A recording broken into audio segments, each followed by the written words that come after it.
Welcome, guardian of Gotham's dreams, to a journey through the shadowed streets where courage takes flight beneath a cape of deepest purple. Tonight, we shall explore the complete chronicles of she who became the Dark Knight's most trusted ally, from brilliant librarian to information broker supreme, from tragedy's darkest hour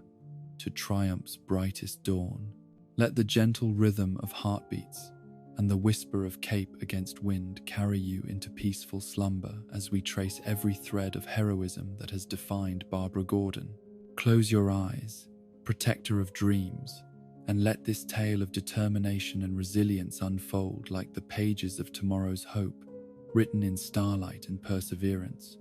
In the quiet neighborhoods of Gotham City during the 1960s, when the shadows had not yet grown as long or as dark as they would in later decades, there lived a young woman whose destiny would intertwine with the very fabric of heroism itself, though she could never have imagined the extraordinary path that lay before her. Barbara Gordon was a name that spoke to both strength and grace, intelligence and determination, qualities that had been nurtured from her earliest years by the man who had become her father in every way that mattered, Commissioner James Gordon of the Gotham City Police Department. The circumstances that had brought Barbara into the Gordon household were touched by tragedy, as so many origin stories are, yet they were also marked by the profound love and commitment that transforms legal adoption into something far deeper than mere paperwork and court proceedings. Her biological parents had perished when she was still young enough that their faces lived more in photographs than in clear memory, victims of circumstances that the official reports described in clinical language, but that could never capture the true scope of loss that such events represent for those left behind. James Gordon, who had been Barbara's uncle before he became her adoptive father, approached this responsibility with the same dedication and moral certainty that he brought to his work as one of Gotham's few truly honest police officers. He understood that raising a child required more than providing shelter and sustenance, that the formation of character demanded patience, wisdom, and the kind of consistent presence that many adults found difficult to maintain even for their biological offspring. The household in which Barbara grew up was one where intellectual curiosity was encouraged and rewarded, where questions were met with thoughtful answers rather than dismissive responses, where the pursuit of knowledge was viewed not as a burden to be endured, but as an adventure to be embraced with enthusiasm and joy. Commissioner Gordon, despite the demands of his position and the constant stress of maintaining integrity in a department where corruption was more common than honesty, always found time for his daughter's education and development. Barbara's academic achievements from an early age were nothing short of remarkable, demonstrating the kind of intellectual capacity that could have led her down numerous paths towards success and recognition. She possessed a natural affinity for mathematics and science that allowed her to grasp complex concepts with ease, while her verbal abilities enabled her to express her ideas with clarity and precision that impressed even her most demanding teachers. Yet perhaps more impressive than her raw intelligence was the character she displayed in how she chose to employ her gifts. Barbara was never content to simply absorb information passively or to achieve high grades for their own sake, but instead sought always to understand the deeper principles that lay beneath surface phenomena, to make connections between disparate fields of knowledge, and to apply what she learned to real-world problems that affected the lives of others. Her athletic prowess developed alongside her intellectual achievements, as Commissioner Gordon believed firmly in the classical ideal of mens sana in corpore sano, a sound mind in a sound body. Barbara embraced physical challenges with the same enthusiasm she brought to academic pursuits, excelling in gymnastics, martial arts, and various forms of competitive sports that required not only natural ability, but also discipline, dedication, and the willingness to endure the discomfort that comes with pushing oneself beyond previous limitations. The dojo where Barbara studied martial arts became a second home for her during her teenage years, a place where she learned not only the physical techniques of combat, but also the philosophical principles that should guide their application. Her instructors, recognizing in her a student of exceptional promise, spent extra time helping her understand that true martial arts were not about dominance or aggression, but about discipline, respect, and the protection of those who could not protect themselves. These lessons resonated deeply with Barbara's developing sense of justice and her growing awareness of the challenges that faced her city and its inhabitants. Living in the household of one of Gotham's most principled police officers, she was exposed from an early age to the realities of crime and corruption, to the ways in which those with power could exploit those without it, and to the constant struggle required to maintain order and decency in a world that often seemed determined to reward neither. Commissioner Gordon was careful never to bring the worst aspects of his work home with him, understanding that childhood should be protected from adult concerns whenever possible. Yet he also believed in honesty and in preparing his daughter for the realities she would eventually face as an adult citizen of Gotham City. Their dinner table conversations often touched on questions of ethics and responsibility, on the proper role of law enforcement in a democratic society, and on the importance of standing up for one's principles even when doing so came at personal cost.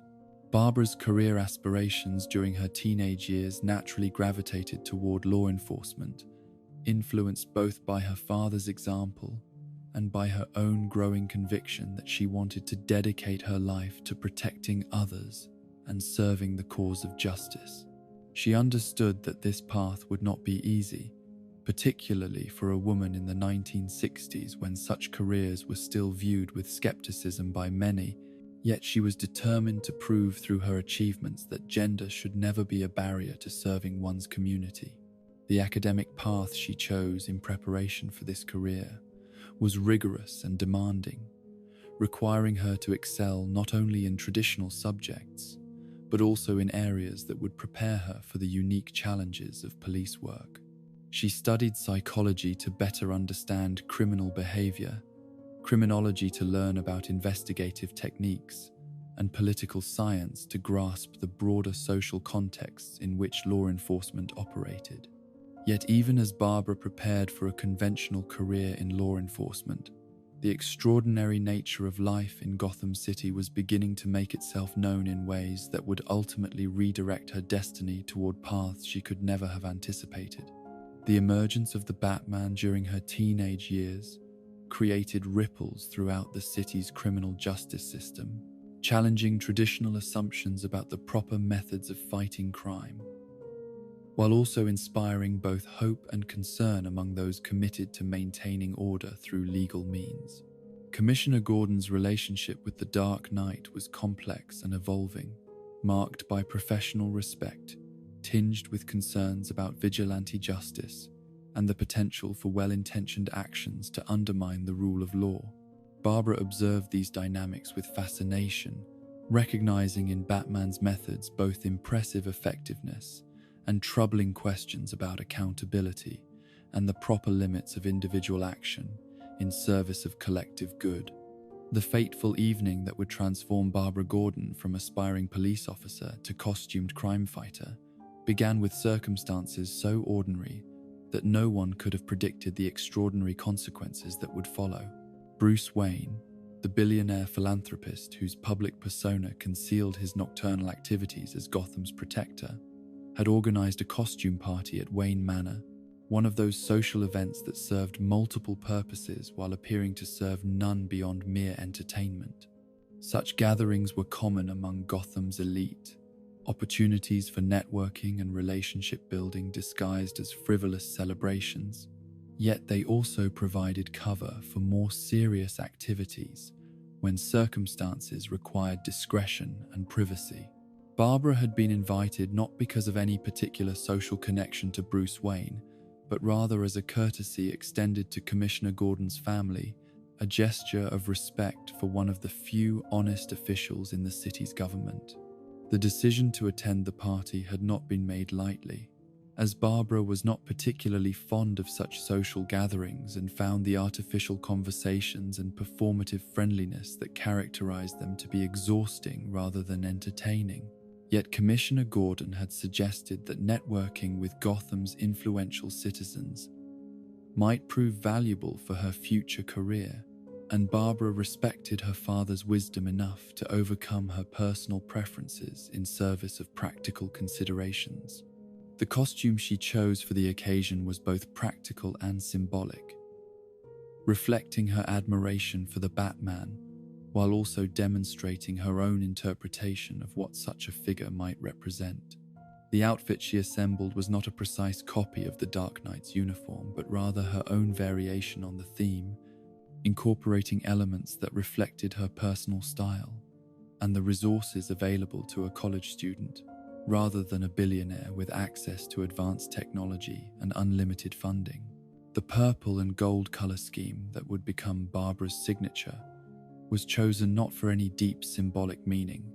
but simply because these colors appealed to her aesthetic sensibilities, while also being readily available in the costume supplies she could afford.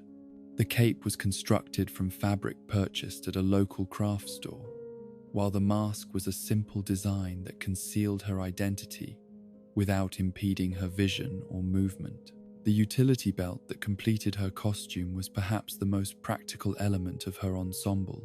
containing items that any sensible person might want to have readily available in emergency situations. Lockpicks, a small flashlight, basic first aid supplies, and other useful tools were organized in pouches designed for quick access, demonstrating the kind of preparedness that her father had instilled in her from childhood. When Barbara arrived at Wayne Manor that evening, she could not have anticipated that she was walking into a situation that would define the remainder of her life and establish her place in the pantheon of heroes who protected Gotham City from the forces of darkness and chaos. The party was proceeding as such events typically did, with guests mingling in elaborate costumes while engaging in the kind of sophisticated small talk that served to maintain social connections while revealing little of substance about the participants. Bruce Wayne, playing his role as the charming but somewhat vapid playboy billionaire, moved through the crowd with practiced ease, ensuring that all guests felt welcomed and valued, while carefully avoiding any conversation that might reveal the true depth of his intelligence or the serious purposes that actually motivated his actions. His own costume for the evening was deliberately unremarkable, designed to blend into the background rather than draw attention to his presence. The villain known as Killer Moth had chosen this particular gathering as the target for his criminal enterprise, recognizing that Wayne Manor would be filled with Gotham's wealthiest and most influential citizens, individuals whose kidnapping would generate both substantial ransom payments and significant media attention. His plan was carefully constructed and thoroughly researched, taking advantage of the security vulnerabilities that inevitably accompanied large social gatherings. Killer Moth's methodology reflected the kind of theatrical criminality that was becoming increasingly common in Gotham City, an approach to crime that prioritized dramatic impact and psychological effect, alongside traditional concerns about profit and practical success. His costume and persona were designed to inspire fear and confusion, creating psychological advantages that could be as valuable as physical weapons in achieving his objectives. The moment when Barbara first encountered Killer Moth in the process of implementing his kidnapping scheme was one of those pivotal instances when training, instinct, and circumstance combined to reveal character in its purest form. She could have fled or hidden, could have sought help from others, or waited for professional law enforcement to respond to the crisis. Yet her immediate impulse was to intervene directly, despite the obvious personal danger such action entailed. The combat that followed demonstrated that Barbara's years of martial arts training had been well spent, as she was able to hold her own against a criminal whose experience and equipment should have given him significant advantages over an untrained civilian. Her movements were fluid and precise, incorporating techniques from multiple disciplines while adapting to the unique circumstances of fighting in a costume that she had never tested in actual combat situations. The psychological aspect of the confrontation was perhaps as important as the physical elements, as Killer Moth found himself facing an opponent whose confidence and competence contradicted his expectations about how civilians would respond to criminal threats. Barbara's refusal to be intimidated or to retreat in the face of danger disrupted his carefully planned psychological manipulation and forced him to adapt to circumstances he had not anticipated. The arrival of Batman and Robin at Wayne Manor was not coincidental, as the Dark Knight's intelligence network had provided advance warning about Killer Moth's intended target. Yet the timing of their intervention meant that Barbara had already engaged the criminal and demonstrated her capabilities before the established heroes could take control of the situation. This sequence of events ensured that her first encounter with Batman was as an ally and partner rather than as a victim requiring rescue. The immediate recognition that passed between Barbara and Batman in that moment transcended mere acknowledgement of tactical competence to encompass something deeper and more significant, a mutual understanding that they shared similar values and commitments despite their very different backgrounds and circumstances. Batman's brief but genuine praise for her actions carried weight that went far beyond simple politeness, representing acceptance into a community of individuals dedicated to protecting others regardless of personal cost. Robin's reaction to Barbara's intervention was characterized by enthusiasm and admiration, as the junior partner of Batman's crusade recognized in her someone whose motivations and methods aligned closely with his own. The immediate camaraderie that developed between them would prove to be the foundation for relationships that would endure and deepen over the years that followed. The aftermath of the incident saw Killer Moth captured and taken into custody, his carefully planned operation disrupted by the intervention of someone he had never anticipated encountering. The criminal's defeat was thorough and decisive,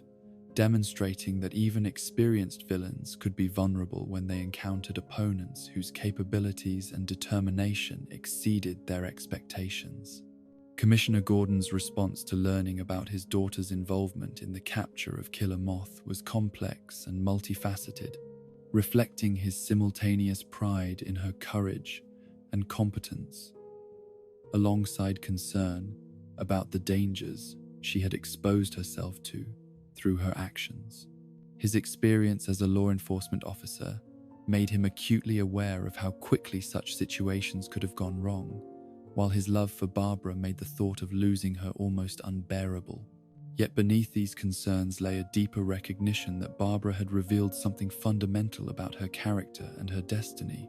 that her actions that evening had been not impulsive or reckless, but rather the natural expression of values and commitments that had been developing throughout her entire life. Commissioner Gordon understood that attempting to suppress or redirect these impulses would be both futile and wrong, that supporting his daughter's choice to serve others was more important than protecting her from the risks such service inevitably entailed. The decision to continue operating as Batgirl was not made immediately or lightly, but emerged gradually from Barbara's reflection on the events at Wayne Manor and their implications for her future. She recognized that her impromptu debut as a costumed crime fighter had revealed capabilities and satisfactions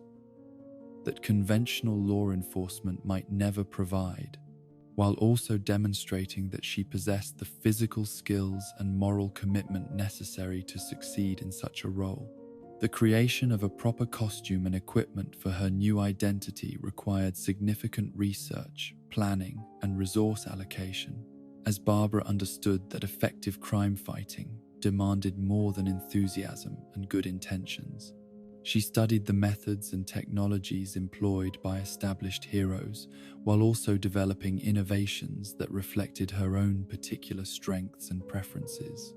The dual identity that Barbara maintained between her day job as a librarian and her nocturnal activities as Batgirl created challenges that required careful time management and exceptional organizational skills, yet also provided satisfactions that neither role could offer independently. Her work in the library allowed her to serve her community through education and information services, while also providing cover for the research activities that supported her crime-fighting efforts. The gradual acceptance of Batgirl by Gotham's criminal underworld as a legitimate threat rather than a temporary nuisance marked an important milestone in Barbara's development as a hero, demonstrating that her effectiveness was becoming recognized, even by those who preferred to operate without interference from law enforcement or vigilante intervention. The fear and respect she inspired among criminals validated her methods while also creating new responsibilities and expectations that would shape her future actions. Commissioner Gordon's quiet acknowledgement that he had always known Barbara's secret identity reflected both his skills as a detective and his deep understanding of his daughter's character and capabilities, yet his decision to allow her to continue her activities without official interference demonstrated trust and respect that went beyond mere parental affection to encompass professional recognition of her competence and dedication. In the years that followed Barbara Gordon's dramatic debut as Batgirl, the 1970s brought with them an era of expansion and discovery that would establish her not merely as a local protector of Gotham City, but as a respected member of the broader community of heroes who safeguarded the entire world from threats both terrestrial and cosmic. This period, which historians of heroism would later designate as the Silver Age, was characterized by optimism and possibility, by the belief that good would ultimately triumph over evil through the combined efforts of those willing to sacrifice personal comfort and safety in service of the greater good. The first of Barbara's collaborations beyond the boundaries of Gotham came through her encounters with Superman, the last son of Krypton, whose arrival on Earth decades earlier had ushered in the modern age of costumed heroes and established the template for what such figures could accomplish when their power was guided by unwavering moral principles. The meeting between Batgirl and Superman occurred during one of those cosmic crises that seemed to plague the Earth with disturbing regularity, events that required the combined efforts of multiple heroes to resolve successfully. Superman's initial assessment of Barbara revealed the same keen insight that had made him one of the most trusted figures in the heroic community, recognizing in her not merely competence and courage, but the deeper qualities of character that distinguish true heroes from those who merely possessed extraordinary abilities. His immediate acceptance of her as a partner rather than a junior colleague reflected both his natural humility and his understanding that heroism was not measured by the scope of one's powers, but by the consistency of one's commitment to protecting others. The partnership that developed between Batgirl and Superman during their shared adventures demonstrated how heroes from vastly different backgrounds and with dramatically different capabilities could complement each other's strengths while compensating for each other's limitations. Where Superman's alien heritage sometimes made it difficult for him to understand the subtleties of human psychology and social interaction, Barbara's background in criminology and her experience with Gotham's complex underworld provided insights that proved invaluable in resolving conflicts that required more than raw power to address successfully. Barbara's encounters with Supergirl,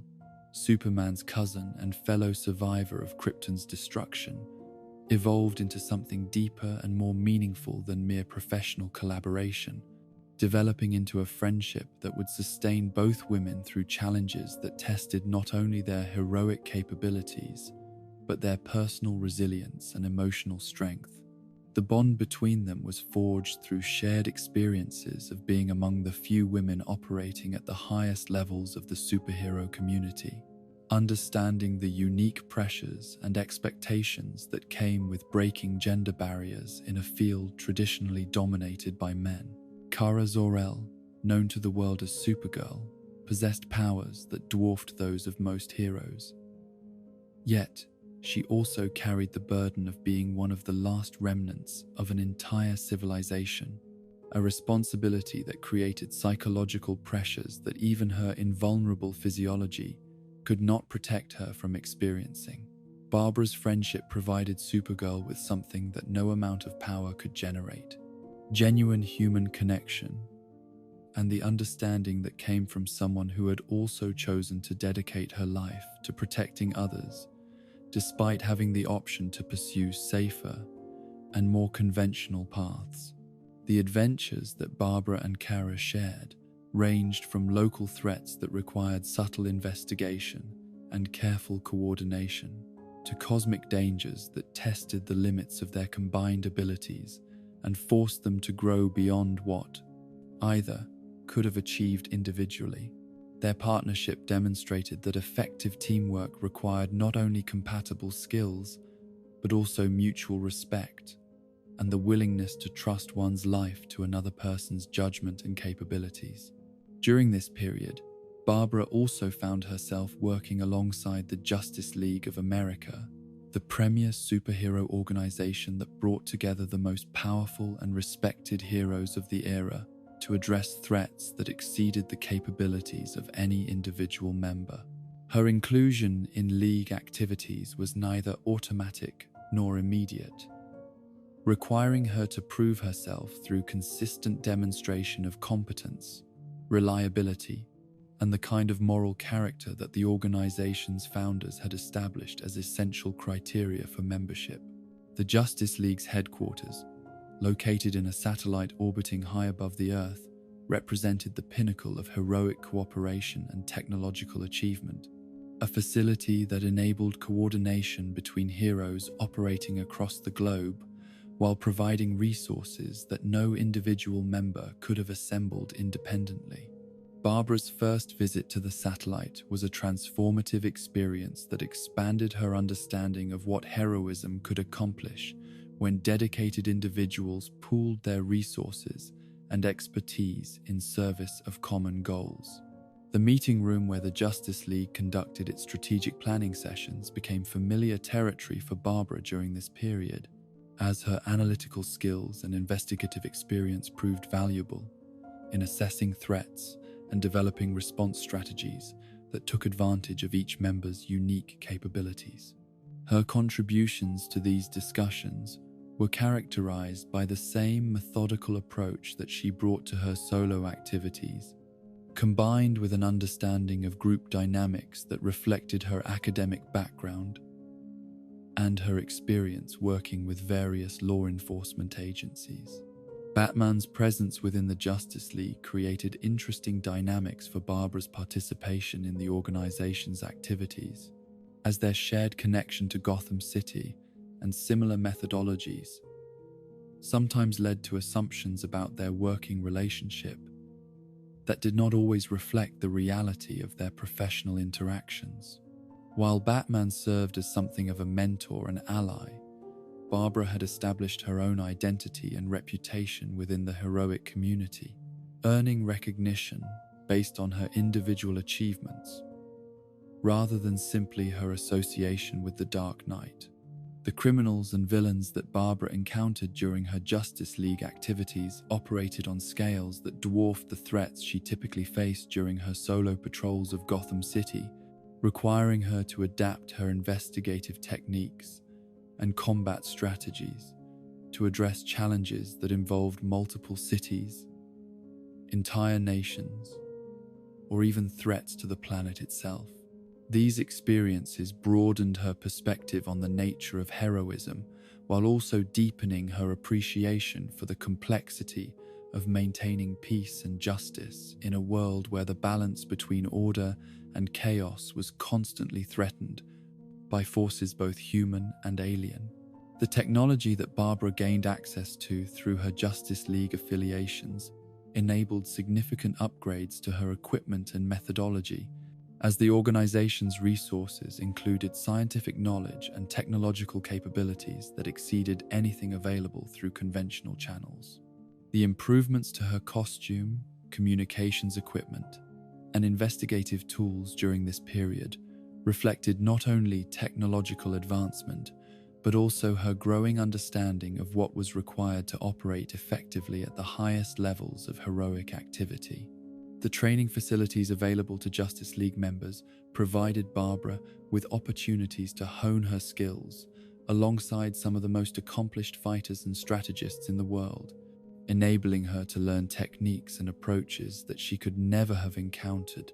through conventional martial arts instruction or police training. These sessions were characterized by mutual learning, as even the most powerful heroes recognized that they could benefit from Barbara's analytical approach and her practical experience in dealing with the kind of street-level crime that remained a constant challenge even in an age of cosmic threats.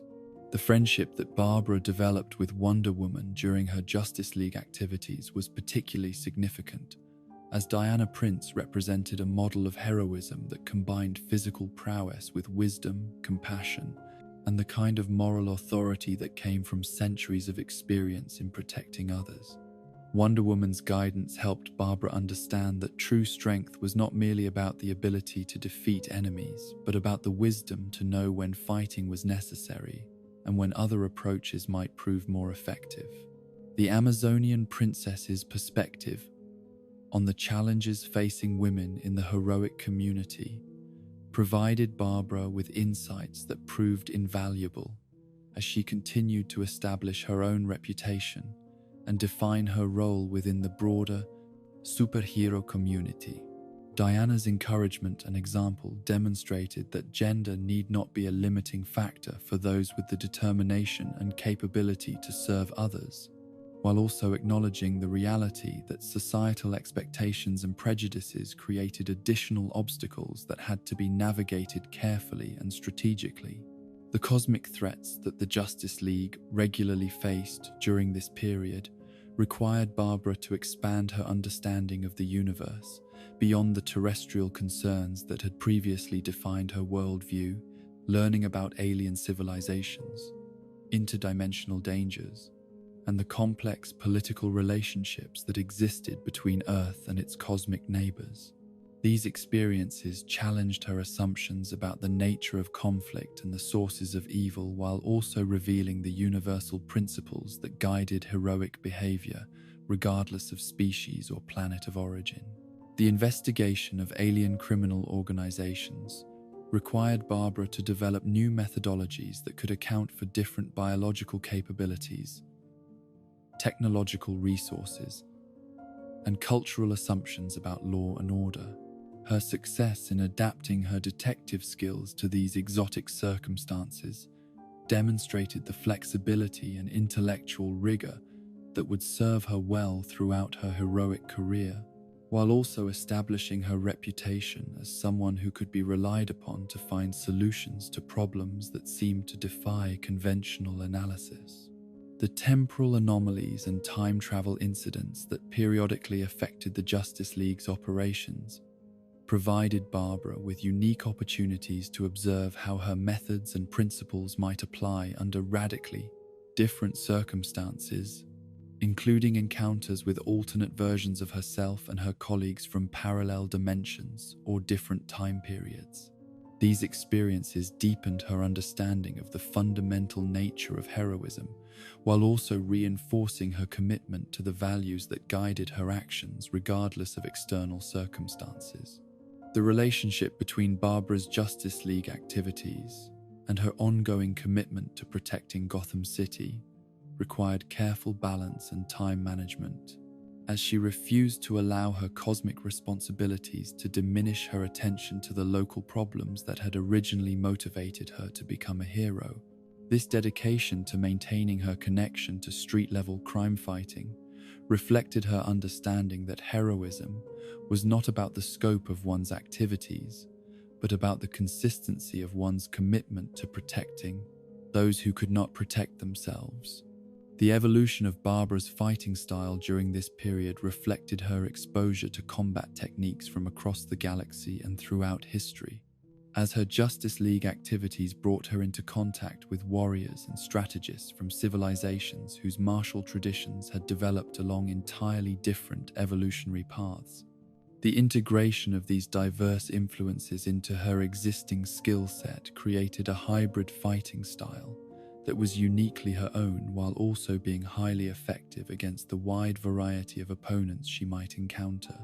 The development of her detective methodology similarly benefited from exposure to investigative techniques that had been developed by civilizations with access to technologies and analytical approaches that exceeded anything available on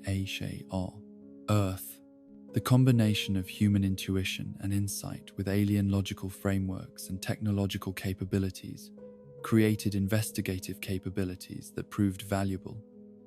not only in her Justice League activities, but also in her ongoing work in Gotham City. The leadership roles that Barbara gradually assumed within Justice League operations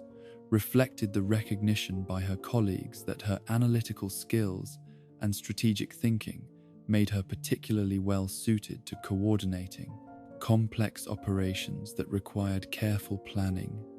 and precise execution. These experiences provided her with valuable training in managing diverse teams and resources while maintaining focus on primary objectives despite numerous distractions and complications. The crisis on Infinite Earths event that occurred near the end of this period represented one of the most challenging experiences of Barbara's heroic career, as the threat to the entire multiverse required heroes to make sacrifices and accept losses that challenged their fundamental assumptions about the nature of heroism and the possibility of achieving victory without devastating costs. The event tested not only their physical capabilities, but also their emotional resilience and their commitment to their principles under the most extreme circumstances imaginable. The death of Supergirl during the crisis represented a personal tragedy for Barbara that went far beyond the loss of a colleague or ally,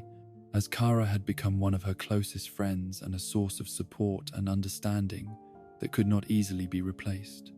The responsibility of delivering Supergirl's eulogy at her funeral provided Barbara with an opportunity to honor her friend's memory, while also reflecting on the meaning of heroism and the prices that those who chose to serve others were sometimes called upon to pay. The eulogy that Barbara delivered was remembered by those who heard it as one of the most moving and thoughtful speeches in the history of the heroic community, combining personal memories and anecdotes with broader reflections on Supergirl's contributions to the cause of justice and her impact on those whose lives she had touched. The speech demonstrated Barbara's ability to find meaning and hope even in the face of profound loss, while also serving as a reminder of the bonds that connected all those who chose to dedicate their lives to protecting others. The end of the Silver Age and the beginning of what would later be termed the modern age of heroism brought with it changes in tone and methodology that reflected evolving understanding of the complexities inherent in maintaining justice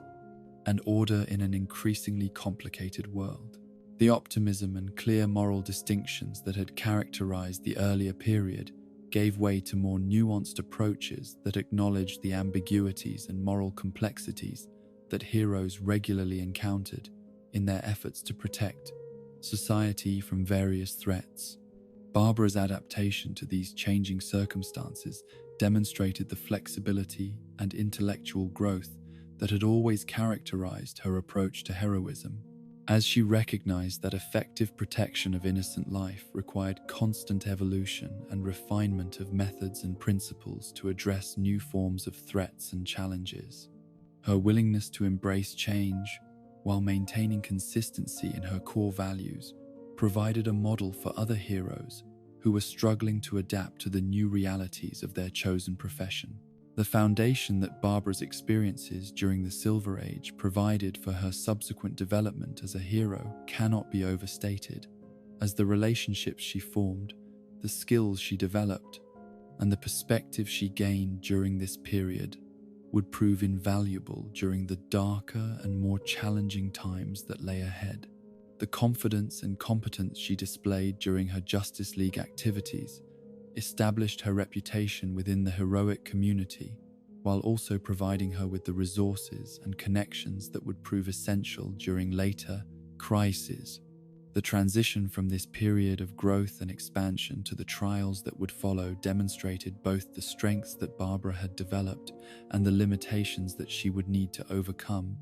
setting the stage for transformations that would test her resilience and determination in ways that even her most challenging Justice League missions had not prepared her for. Yet the foundation of character and capability that she had built during these formative years would prove strong enough to sustain her through whatever challenges the future might bring. In the annals of heroic chronicles, few nights carry the weight of destiny as heavily as that fateful evening in 1988, when the very foundations of courage and hope were tested by forces of malevolence so profound that their consequences would echo through decades of pain and eventual triumph. This was the night that would forever divide Barbara Gordon's life into two distinct chapters: the before and after of a single moment when evil revealed its truest face and innocence met its most brutal challenger in the form of chaos incarnate, wearing the painted smile of Gotham's most feared criminal. The events that would culminate in tragedy began with deceptive normalcy. As Commissioner James Gordon made one of his regular visits to his daughter's apartment, those precious moments of family connection that provided respite from the constant pressures of maintaining law and order in a city where corruption and violence seemed to flourish despite the best efforts of honest officers and dedicated public servants. These visits had become treasured rituals for both father and daughter, opportunities to share meals, discuss current events, and maintain the bonds of affection that had sustained them through years of public service and private sacrifice. Barbara's apartment reflected her dual nature as both scholar and hero, filled with books and research materials that supported her work as a librarian, while also containing the subtle signs of her nocturnal activities as Batgirl, though these latter elements were carefully concealed from casual observation. The comfortable furniture and warm lighting created an atmosphere of domestic tranquility that seemed far removed from the dangers and challenges that defined both their professional lives, offering a sanctuary where they could simply be father and daughter rather than public figures burdened with responsibilities that extended far beyond their personal concerns. The conversation that evening had ranged across various topics of mutual interest, from library administration and budget concerns to the latest developments in the ongoing war against organized crime that consumed so much of Commissioner Gordon's attention and energy. Barbara listened with the kind of engaged attention that reflected both genuine interest in her father's work and professional understanding of the challenges he faced in maintaining integrity and effectiveness within a system that often seemed designed to reward compromise and corruption rather than principled dedication to justice. Commissioner Gordon, for his part, treasured these opportunities to observe his daughter's continued growth and development, noting with pride the confidence and maturity she displayed in discussing complex social and political issues, while also taking comfort in the knowledge that she had built a successful and meaningful life despite the unusual circumstances of her upbringing. His awareness of her secret identity as Batgirl added layers of complexity to his parental concerns, as he understood better than most civilians the dangers inherent in choosing to confront evil directly rather than through the safer channels of conventional law enforcement. The Joker's escape from Arkham Asylum had been accomplished with the kind of theatrical flair that characterized all his activities, a carefully orchestrated performance designed to demonstrate his superiority over the security measures that were supposed to contain him, while also serving notice that his return to Gotham's criminal underworld would be marked by acts of violence and chaos that exceeded even his own previous standards of malevolent creativity. The breakout itself had claimed multiple casualties among the asylum staff and security personnel, victims whose only crime had been accepting employment at an institution dedicated to treating and containing individuals whose mental illness had manifested in ways that posed threats to public safety. The plan that the Clown Prince of Crime had developed during his incarceration reflected months of careful consideration and psychological analysis, a scheme designed not merely to achieve tactical objectives, but to prove philosophical points about the nature of sanity and the fragility of the moral structures that most people took for granted in their daily lives. His target was not chosen randomly or for reasons of simple convenience, but rather selected specifically because Commissioner Gordon represented everything that the Joker found most offensive about human society: integrity, dedication to principle, and the stubborn refusal to accept that chaos was the natural state of existence. The psychological profile that emerged from later analysis of the Joker's actions revealed a mind that had moved beyond conventional criminal motivation to embrace a form of philosophical terrorism that sought to undermine the basic assumptions upon which civilized society was built. His crimes were not merely acts of violence or theft, but statements about the meaninglessness of moral distinction and the arbitrary nature of the boundaries between sanity and madness that most people accepted without question. The backstory that the Joker had constructed for himself during his latest incarnation was designed to humanize him in ways that would make his philosophical arguments more compelling and his actions more disturbing, presenting himself as someone who had once shared the same assumptions about meaning and morality that his victims held dear before experiencing revelations that had stripped away these comfortable illusions. The narrative of one bad day that could transform anyone into a monster was not merely a justification for his own actions, but a challenge to everyone who believed themselves immune to such transformation. The evening when Destiny arrived at Barbara Gordon's door began like countless others, with no warning of the catastrophe that was about to unfold, and no indication that the quiet domestic scene would soon be shattered by violence that would test the limits of human endurance and resilience. The apartment was filled with the comfortable sounds of family conversation and the warm glow of electric lighting that created an atmosphere of safety and security that seemed unassailable, despite the knowledge that danger was never far away in a city like Gotham. The doorbell that rang at precisely 9:47 that evening carried with it the weight of fate and the promise of transformation.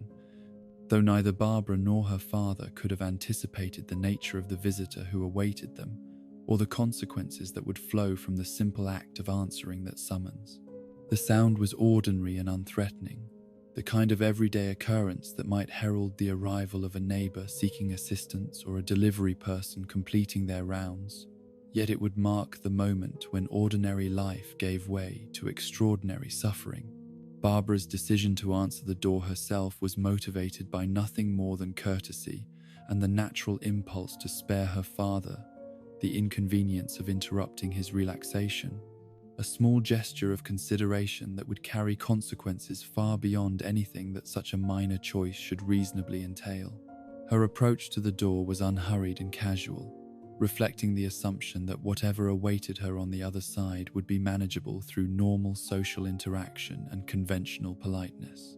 The moment when Barbara opened the door and found herself face to face with the Joker was one of those pivotal instances when time seems to slow and expand, allowing consciousness to register details with crystalline clarity, while simultaneously being unable to process the full implications of what is being observed. The painted smile that greeted her was both familiar and terrifying, instantly recognizable from countless newspaper photographs and police reports, yet somehow more menacing and alien when encountered in person at such close range. The Joker's appearance that evening reflected careful preparation and theatrical consideration, his purple suit immaculate, despite the violence he had already committed in the course of his escape and journey to this location. His white makeup was applied with precision that spoke to years of practice, while his green hair was styled with the kind of attention to detail that transformed personal grooming into performance art. Most unsettling of all was the smile that seemed painted permanently across his features, an expression that suggested emotions and thoughts that operated according to principles entirely foreign to normal human psychology. The weapon that the Joker carried was not chosen for its practicality or efficiency, but for its symbolic value and the particular form of suffering it would inflict. A firearm that combined lethality with the potential for creating injuries that would serve his philosophical purposes, while also satisfying his psychological need to demonstrate power over those who represented order and meaning in a chaotic universe. The gun was held with the casual confidence of someone who had used such tools countless times before, yet there was something theatrical about his grip and stance that suggested this was as much performance as practical assault. The instant when the Joker pulled the trigger was preceded by a moment of recognition and understanding that passed between him and Barbara. A brief exchange of glances that communicated more than words could have conveyed about the nature of what was about to occur,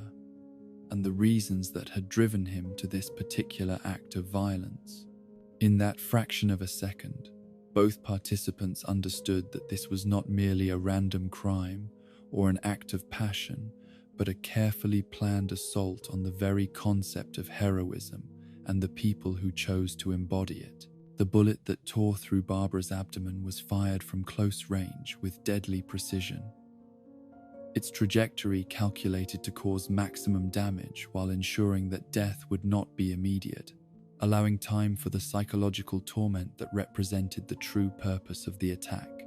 The projectile's path through her body was devastating in its efficiency, severing the spinal cord, while also creating internal injuries that would require immediate medical attention to prevent fatal blood loss and organ failure. The physical sensation of being shot was unlike anything that Barbara's extensive training and preparation could have prepared her for, combining the immediate shock of impact with the gradual onset of numbness and paralysis that signaled catastrophic damage to her nervous system. The pain was both intense and strangely distant, as if her consciousness was being forced to observe her body's trauma from an external perspective while being unable to intervene or provide relief. The moment when Barbara collapsed to the floor marked the beginning of a transformation that would define the remainder of her existence, though the full implications of her injuries would not become apparent until medical examination revealed the extent of spinal damage and the likelihood that paralysis would be permanent rather than temporary.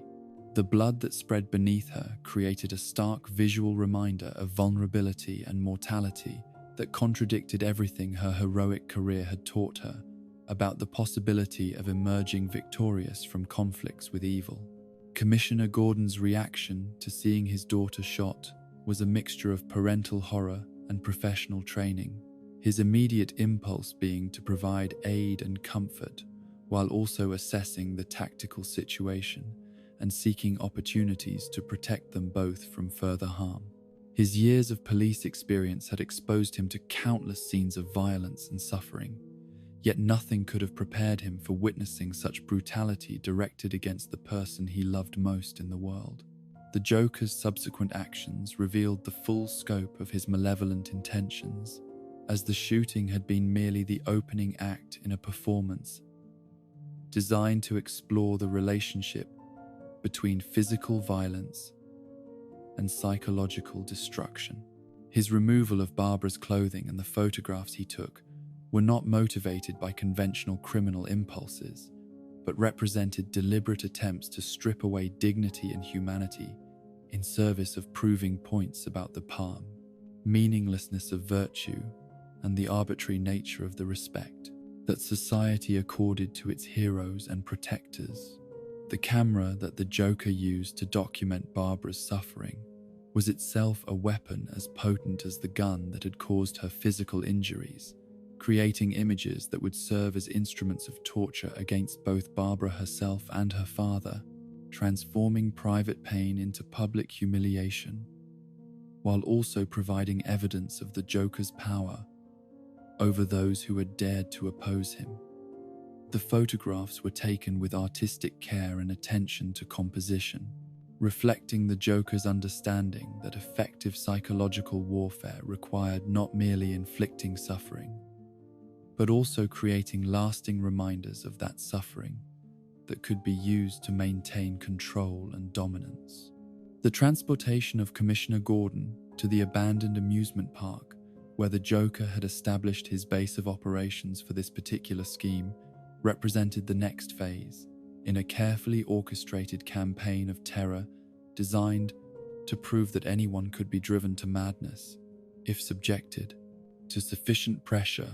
and trauma. The choice of venue was not accidental, but reflected the Joker's appreciation for environments that reinforced his philosophical messages about the absurdity of existence and the arbitrary nature of the boundaries between joy, suffering. The funhouse mirrors and distorted carnival attractions that surrounded Commissioner Gordon during his captivity served as physical manifestations of the Joker's worldview, creating an environment where normal perceptions of reality were challenged and undermined, while also providing theatrical backdrops for the psychological torment that would follow. The sounds of carnival music and mechanical laughter that echoed through the facility created an atmosphere of perverted celebration that transformed suffering into entertainment, while also serving to mask any cries for help that might otherwise attract attention from potential rescuers. The slideshow of photographs depicting Barbara's injuries and humiliation that the Joker forced Commissioner Gordon to observe represented perhaps the most cruel aspect of his entire scheme, as it required a loving father to witness his daughter's pain while being completely unable to provide comfort or assistance. The images were presented with commentary designed to maximize psychological impact,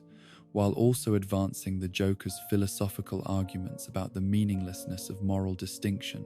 and the futility of maintaining hope in the face of overwhelming evidence that the universe was fundamentally indifferent to human suffering. The psychological torture that Commissioner Gordon endured during his captivity was designed not merely to cause immediate suffering, but to create lasting trauma that would permanently alter his worldview and his ability to function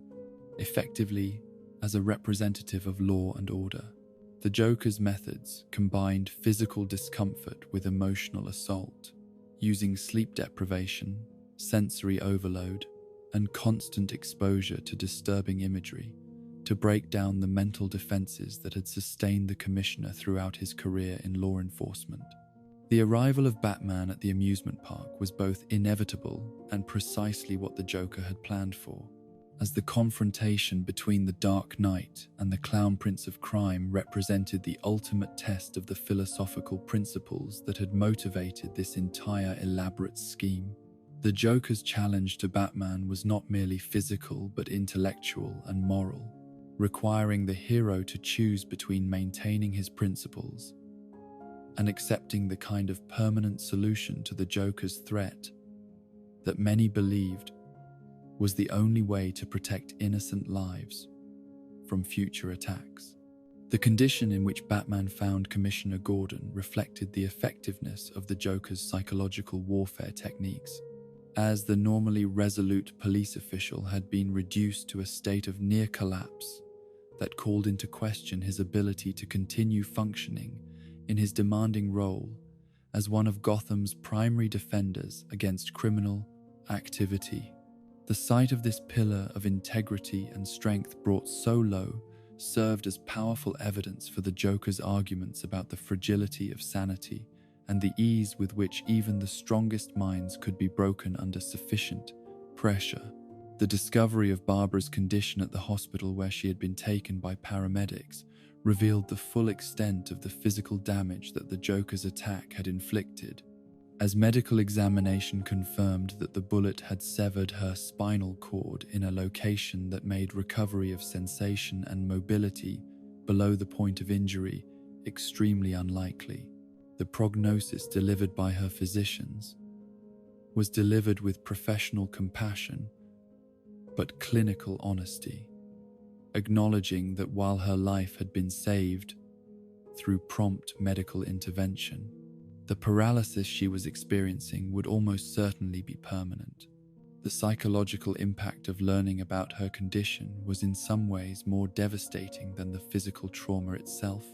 as Barbara was forced to confront the reality that her career as Batgirl had ended not through her own choice or in the course of some noble sacrifice, but through a random act of violence that had accomplished nothing beyond satisfying one madman's twisted philosophical obsessions. The future she had envisioned for herself, built around physical activity and direct confrontation with evil, seemed to have been stolen in a single moment of gunfire and malevolence. The response of the heroic community to Barbara's injury was immediate and comprehensive, as colleagues and friends from her Justice League activities and her local partnerships rallied to provide support and assistance during her recovery and adjustment to her new circumstances. Yet even this outpouring of concern and affection could not entirely compensate for the loss of identity and purpose that accompanied the end of her ability to serve as an active crime fighter in the traditional sense. Nightwing's reaction to learning about Barbara's condition was particularly intense, as his romantic feelings for her combined with his own experiences as a target of the Joker's violence to create a level of emotional devastation that threatened to overwhelm his normally reliable emotional control and professional plans. Judgment. His desire for vengeance against the Joker became an obsession that required careful management by Batman and other members of the heroic community, who understood that allowing such feelings to dictate actions would only create additional tragedy and suffering. The camera that the Joker had used to photograph Barbara's humiliation became a symbol of violated privacy and stolen dignity, representing not only the immediate trauma of that terrible night, but also the ongoing psychological burden of knowing that evidence of her suffering existed beyond her control. The decision to recover and secure this evidence became a priority that transcended mere investigative necessity to encompass questions of justice, dignity, and the right to control one's own narrative, even in the aftermath of victimization. The safe house where Barbara eventually chose to store both the camera and her Batgirl costume served as a shrine to her former life and a reminder of what had been lost through no fault of her own, creating a space where she could confront her grief and begin the long process of discovering what form her continued service to others might take, given the new limitations that had been imposed upon her existence. The display of her uniform served both as memorial to what had been and as promise that heroism could take many forms, even when traditional expressions of courage and strength were no longer available. The obsession with making the Joker pay for his crimes that developed during Barbara's recovery was a natural and understandable response to trauma, yet it also represented a dangerous potential corruption of the principles that had originally motivated her heroic activities. The desire for revenge, while emotionally satisfying to contemplate, threatened to transform her from someone who served justice into someone who served only her own need for retribution, a change that would have represented the ultimate victory for the Joker's philosophical position about the meaninglessness of moral distinction. The conversations with Nightwing about potentially abandoning the no-killing rule that had always governed their activities reflected the depth of anger and frustration that both heroes felt in the aftermath of the Joker's attack. Yet they also demonstrated the importance of maintaining principles, even when those principles seemed to prevent the kind of permanent solutions that emotional satisfaction demanded. The decision to continue honoring their commitment to preserving life even in the face of such provocation represented a triumph of character over circumstance that validated their heroic identity even in their darkest moments. In the months that followed the catastrophic events at the amusement park, Barbara Gordon found herself navigating a landscape of despair and disorientation that seemed to stretch endlessly in all directions, offering no clear path toward healing or hope, no obvious route back to the sense of purpose and meaning that had defined her existence for so many years. The hospital room where she spent the initial weeks of her recovery became both sanctuary and prison, a place where medical professionals worked tirelessly to preserve her life, while she struggled to understand what that life might contain now that the physical capabilities upon which her heroic identity had been built were no longer available to her. The depression that settled over Barbara during this period was not merely emotional, but existential, encompassing fundamental questions about identity, worth,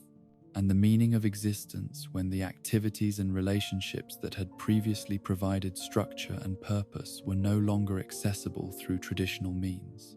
The darkness that enveloped her consciousness was deeper and more pervasive than simple sadness or grief, representing instead a complete disruption of the narrative continuity that helps individuals maintain coherent sense of self across time and changing circumstances. The well-meaning visits from friends, family members, and colleagues that punctuated her hospital stay were simultaneously comforting and torturous, as each expression of concern and support served as a reminder of the connections and responsibilities she had maintained as Batgirl, while also highlighting the gulf that now seemed to separate her current condition from the active, engaged life she had previously enjoyed. The conversations were filled with careful optimism and determined cheerfulness that she appreciated intellectually, while finding emotionally exhausting, as they required her to perform recovery and adjustment that she was not yet capable of genuinely experiencing. Commissioner Gordon's presence during her hospitalization was both anchor and burden, as his obvious pain and guilt over her condition created additional emotional weight that she felt obligated to carry despite her own overwhelming need for processing and healing. The man who had always been her source of strength and wisdom now looked to her for reassurance that he could not have prevented what had occurred, that his choices and actions as both police commissioner and father had not somehow contributed to the tragedy that had befallen them both. The physical therapy sessions that began during her hospital stay were exercises in confronting reality rather than genuine attempts at rehabilitation, as the medical professionals involved understood that the spinal damage she had sustained made recovery of sensation and mobility highly unlikely, while recognizing the importance of maintaining her remaining physical capabilities and preventing the complications that could arise from prolonged immobility. These sessions were marked by frustrated effort and incremental progress that measured success in terms of adaptation rather than restoration. The discharge from the hospital represented both milestone and crisis, as returning to her apartment meant confronting the scene where her life had been forever altered, while also beginning the practical process of creating a new existence that could accommodate her changed circumstances. The modifications to her living space that had been completed during her hospitalization were well-intentioned and necessary, yet they also served as constant reminders of loss and limitation that made the familiar environment feel alien and uncomfortable. The wheelchair that became her primary means of mobility was simultaneously tool and symbol, representing both the practical solution to transportation challenges and the visible manifestation of her changed status in the world. Learning to navigate her environment from this new perspective required not only physical adaptation, but psychological adjustment to a fundamentally different relationship with space, architecture, and social interaction that extended far beyond simple questions of accessibility and convenience. The gradual realization that her circumstances might contain possibilities for continued service to others, rather than simply representing the end of her heroic career, emerged slowly and tentatively, beginning with small observations about the unique perspective that her condition provided, and the particular insights that her experiences might offer to others facing similar challenges. The recognition that heroism might take forms other than physical confrontation with evil forces was not immediate or dramatic, but evolved through quiet reflection and careful consideration of alternative approaches to protecting and helping others. The technological skills that Barbara had developed during her years as Batgirl suddenly took on new significance as potential foundation for different forms of heroic activity, as her expertise with computers, communication systems, and information analysis could serve purposes that did not require physical presence or traditional combat capabilities. The realization that intelligence gathering and strategic coordination might be as valuable as direct intervention opened possibilities for continued relevance within the heroic community that she had previously not considered. The photographic memory that had always been one of Barbara's most valuable assets became even more important in her new circumstances, as the ability to retain and cross-reference vast amounts of information could compensate for some of the limitations that her physical condition imposed upon traditional investigative methodologies. Her recall of faces, names, locations, and details from her years of crime-fighting activities represented a database of knowledge that could prove invaluable to ongoing law enforcement and heroic activities, even if she could no longer actively participate in field operations. The creation of the Oracle identity was not a sudden inspiration, but rather the gradual crystallization of various insights and realizations about how her particular combination of skills, experience, and resources might be organized into a coherent and effective approach to continuing her service to the cause of justice. The name itself reflected both her mythological knowledge and her understanding that wisdom and guidance could be as powerful as physical strength when properly applied to the right circumstances and situations. The establishment of her base of operations required careful consideration of security, accessibility, and technological requirements that would enable her to serve as an information hub for heroes operating across Gotham City and beyond. The equipment and systems she assembled represented the cutting edge of available technology, customized and modified to serve the specific needs of coordinating heroic activities and gathering intelligence about criminal organizations and their activities. The network of contacts and information sources that Barbara developed during her transition to the Oracle identity drew upon relationships she had established during her years as Batgirl, while also expanding to include individuals and organizations that could provide the kinds of detailed intelligence that effective coordination required. These relationships required careful cultivation and maintenance, as they depended upon trust and mutual benefit, rather than the simpler dynamics that characterized traditional crime-fighting partnerships. The work with Task Force X, also known as the Suicide Squad, represented one of Barbara's earliest major contracts as Oracle, providing her with opportunities to test her new methodologies, while also establishing her reputation as a reliable and effective information broker within the intelligence community. The morally complex nature of these operations required her to navigate ethical considerations that were different from, but no less challenging than, those she had faced as an active crime fighter. The intelligence she provided to Amanda Waller and her team was carefully calibrated to serve legitimate security interests, while avoiding complicity in activities that violated her fundamental principles about the protection of innocent life and the importance of maintaining moral boundaries even in the service of national security objectives.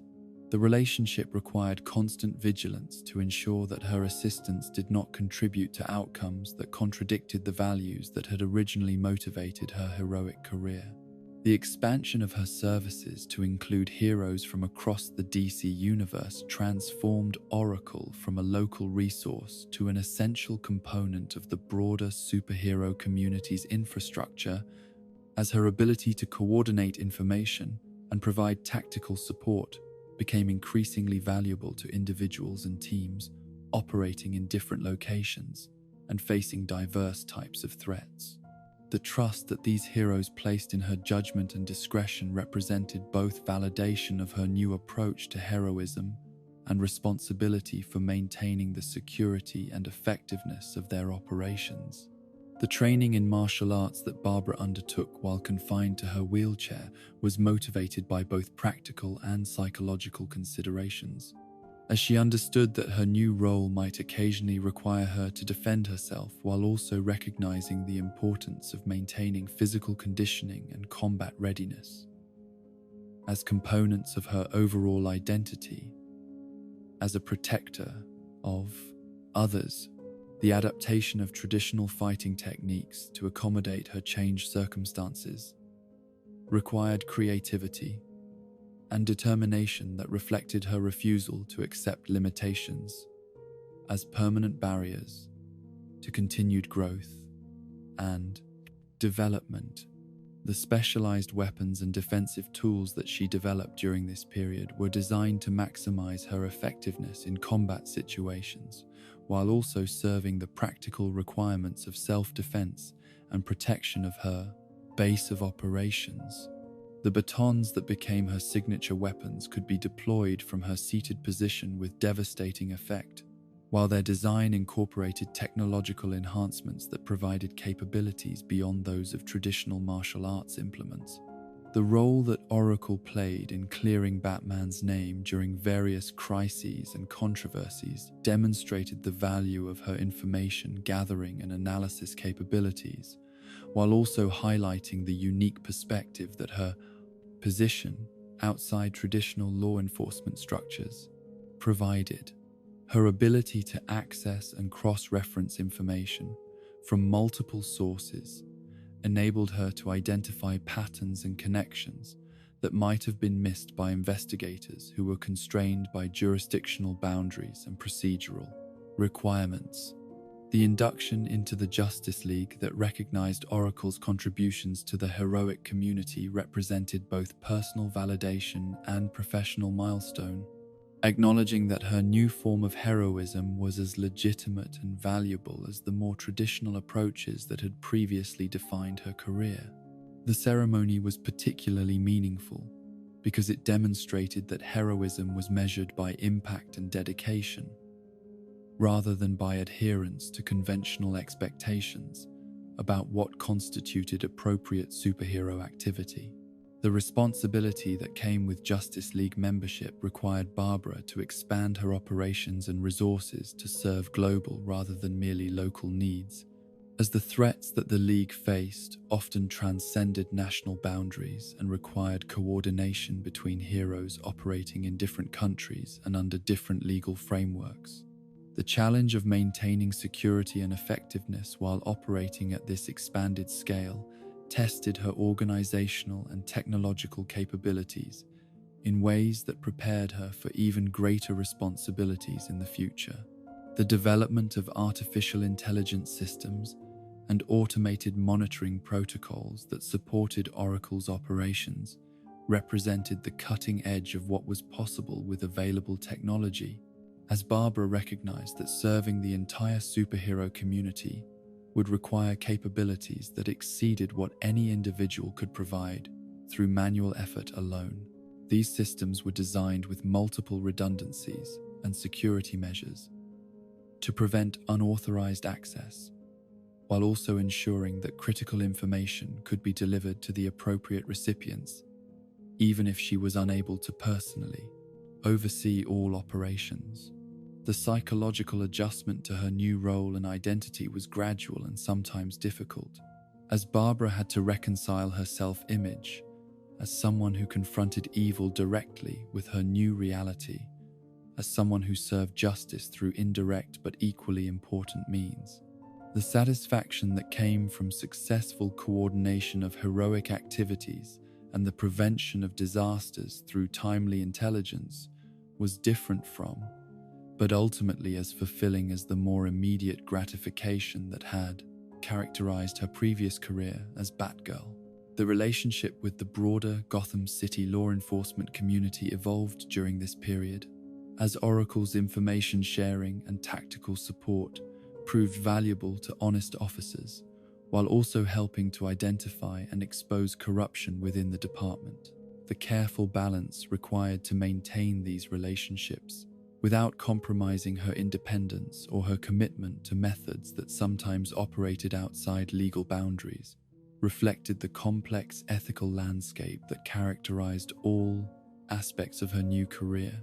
The safe house where Barbara maintained displays of her Batgirl costume and equipment served multiple purposes beyond simple nostalgia, functioning as both reminder of her previous achievements and motivation for her continued service in her new capacity.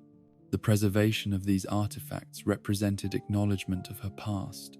while also demonstrating her commitment to continuing the work of protecting others, even when the methods and circumstances had necessarily changed. The camera that the Joker had used to photograph her during that terrible night became a powerful symbol when she finally retrieved it and placed it within this memorial space, transforming an instrument of violation and humiliation into a reminder of survival and resilience. The decision to keep this object rather than destroying it reflected her understanding that confronting painful memories was necessary for genuine healing, and that acknowledging trauma could be a source of strength rather than simply a burden to be endured. The evolution of Oracle's reputation within both the heroic and intelligence communities was marked by consistent demonstration of reliability, discretion, and effectiveness that gradually established her as an indispensable resource for operations that required coordination, information analysis, and tactical support. The trust that individuals and organizations placed in her services was earned through careful attention to their needs and consistent delivery of accurate and timely assistance that contributed to successful outcomes while maintaining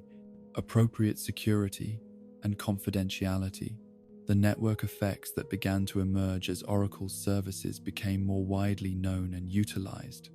created exponential increases in her effectiveness, as each successful operation provided new contacts and information sources while also generating referrals and recommendations that expanded her client base and enhanced her reputation. The growth of this network was carefully managed to maintain quality and security, while also serving the broader goal of making heroic activities more effective and successful across the entire community. The personal satisfaction that Barbara derived from her work as Oracle was different from, but ultimately as fulfilling as what she had experienced as Batgirl,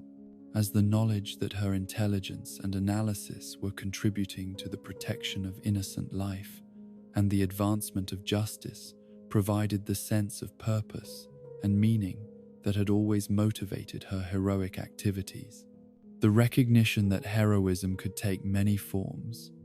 and that her new approach was uniquely suited to her particular combination of skills and circumstances, represented a crucial step in her psychological recovery and adjustment to her changed situation. The genesis of what would become one of the most formidable and successful superhero teams in the history of organized heroism began not with grand proclamations or elaborate ceremonies, but with the quiet recognition that effective protection of innocent life required more than individual effort, no matter how dedicated or capable that effort might be. Barbara Gordon's evolution from solitary information broker to leader of a coordinated network of female heroes represented both natural progression of her Oracle identity and revolutionary approach to team dynamics that would influence superhero methodology for decades to come.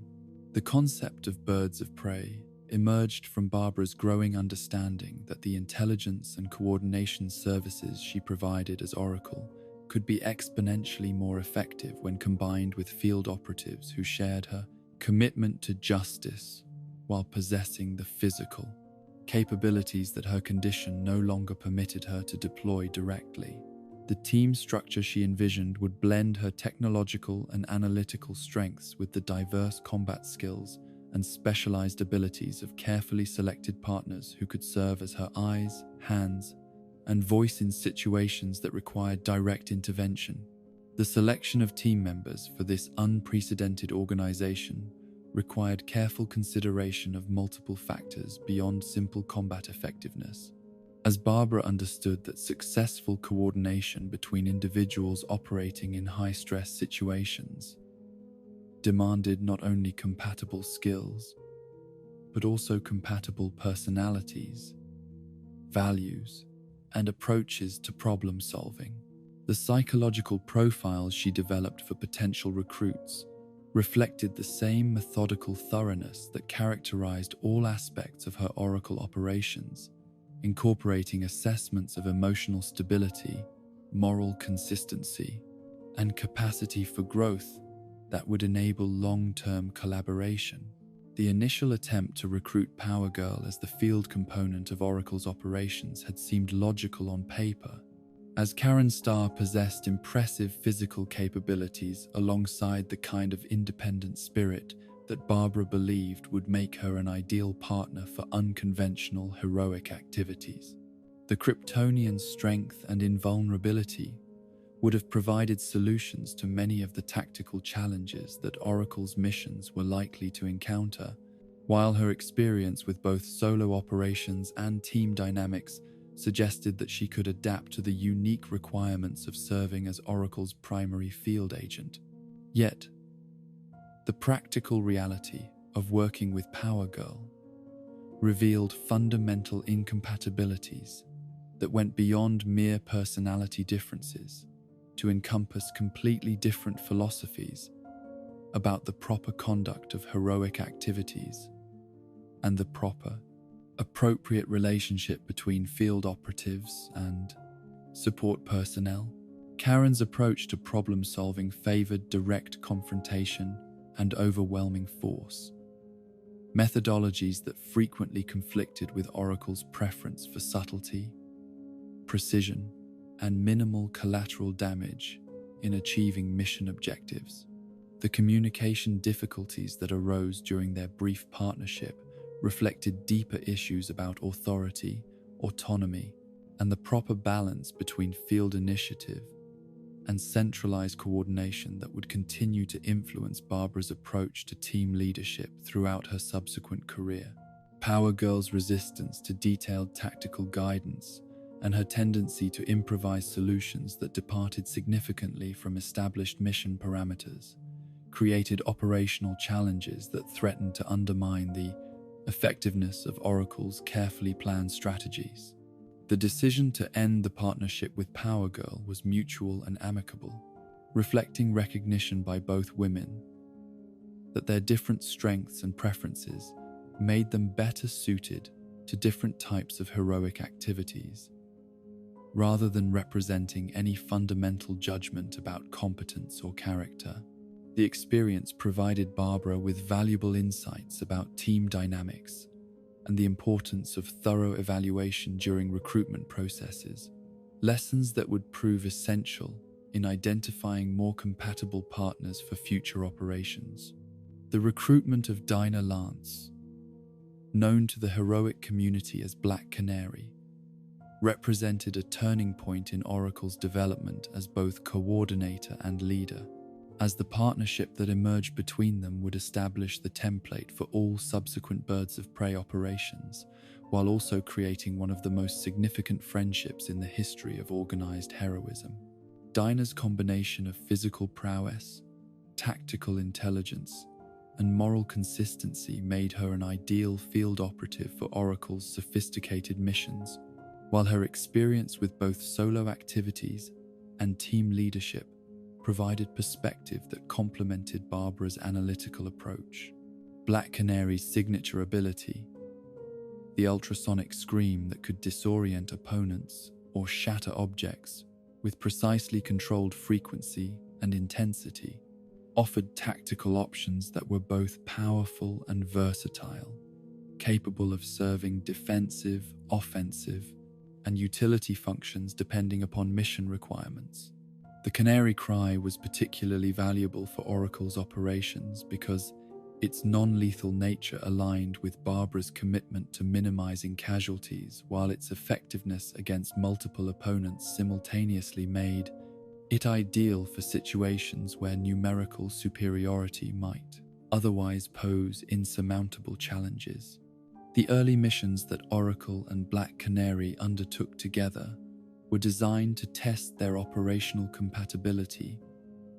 while also establishing their reputation within both the heroic and criminal communities as a formidable partnership capable of addressing threats that exceeded the capabilities of traditional law enforcement agencies. These operations ranged from relatively straightforward criminal investigations to complex international conspiracies that required months of patient intelligence gathering,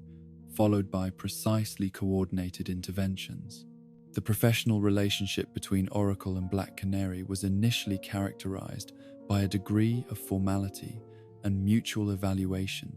that reflected their unfamiliarity with each other's working methods and personal characteristics. Yet this cautious approach gradually gave way to genuine friendship, as they discovered shared values and complementary strengths that made their partnership increasingly effective and personally satisfying. The trust that developed between them was built through consistent demonstration of reliability, competence,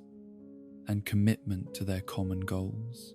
The revelation of Barbara's true identity to Dinah represented a significant milestone in their partnership, as Oracle's decision to share her secret reflected both growing trust in Black Canary's discretion and recognition that effective long-term collaboration required the kind of personal connection that could not be maintained through purely professional relationships. The moment when Barbara removed her technological disguises and spoke to Dinah as herself, rather than as the disembodied voice of Oracle, marked the beginning of a friendship that would endure through decades of shared challenges and mutual support. Black Canary's response to learning Oracle's identity was characterized by the same professional discretion and personal warmth that had marked all aspects of their partnership, demonstrating both understanding of the risks that Barbara had accepted in sharing this information and appreciation for the trust that such revelation represented. Dinah's immediate acceptance of Barbara's condition and her adaptation to accommodate the practical requirements of their continued collaboration reflected the mature perspective and genuine empathy that would make her such an effective partner and loyal friend. The expansion of their partnership to include Helena Bertinelli, known in the heroic community as Huntress, occurred during a crisis situation that required additional personnel to achieve mission objectives, while also providing an opportunity to evaluate a potential permanent addition to their growing organization. Helena's background as the daughter of a murdered crime family and her aggressive approach to fighting organized crime created both advantages and challenges for Oracle's more measured and strategic methodology. Huntress's willingness to employ methods that bordered on lethal force represented a constant source of tension within the team dynamic, as her traumatic personal history had created psychological patterns that favored permanent solutions to criminal threats rather than the capture and rehabilitation approach that Oracle and Black Canary preferred. The debates that arose between team members about appropriate levels of violence and the proper boundaries of vigilante justice reflected broader philosophical questions about the nature of heroism and the responsibility of those with power to protect others.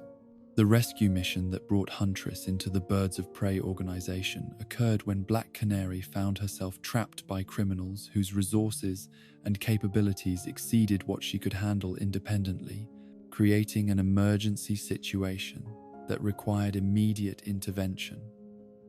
Regardless of concerns about long-term team compatibility, Oracle's decision to recruit Helena for this specific operation demonstrated both tactical flexibility and willingness to prioritize mission success over organizational purity when innocent lives were at stake. The success of this initial three-person operation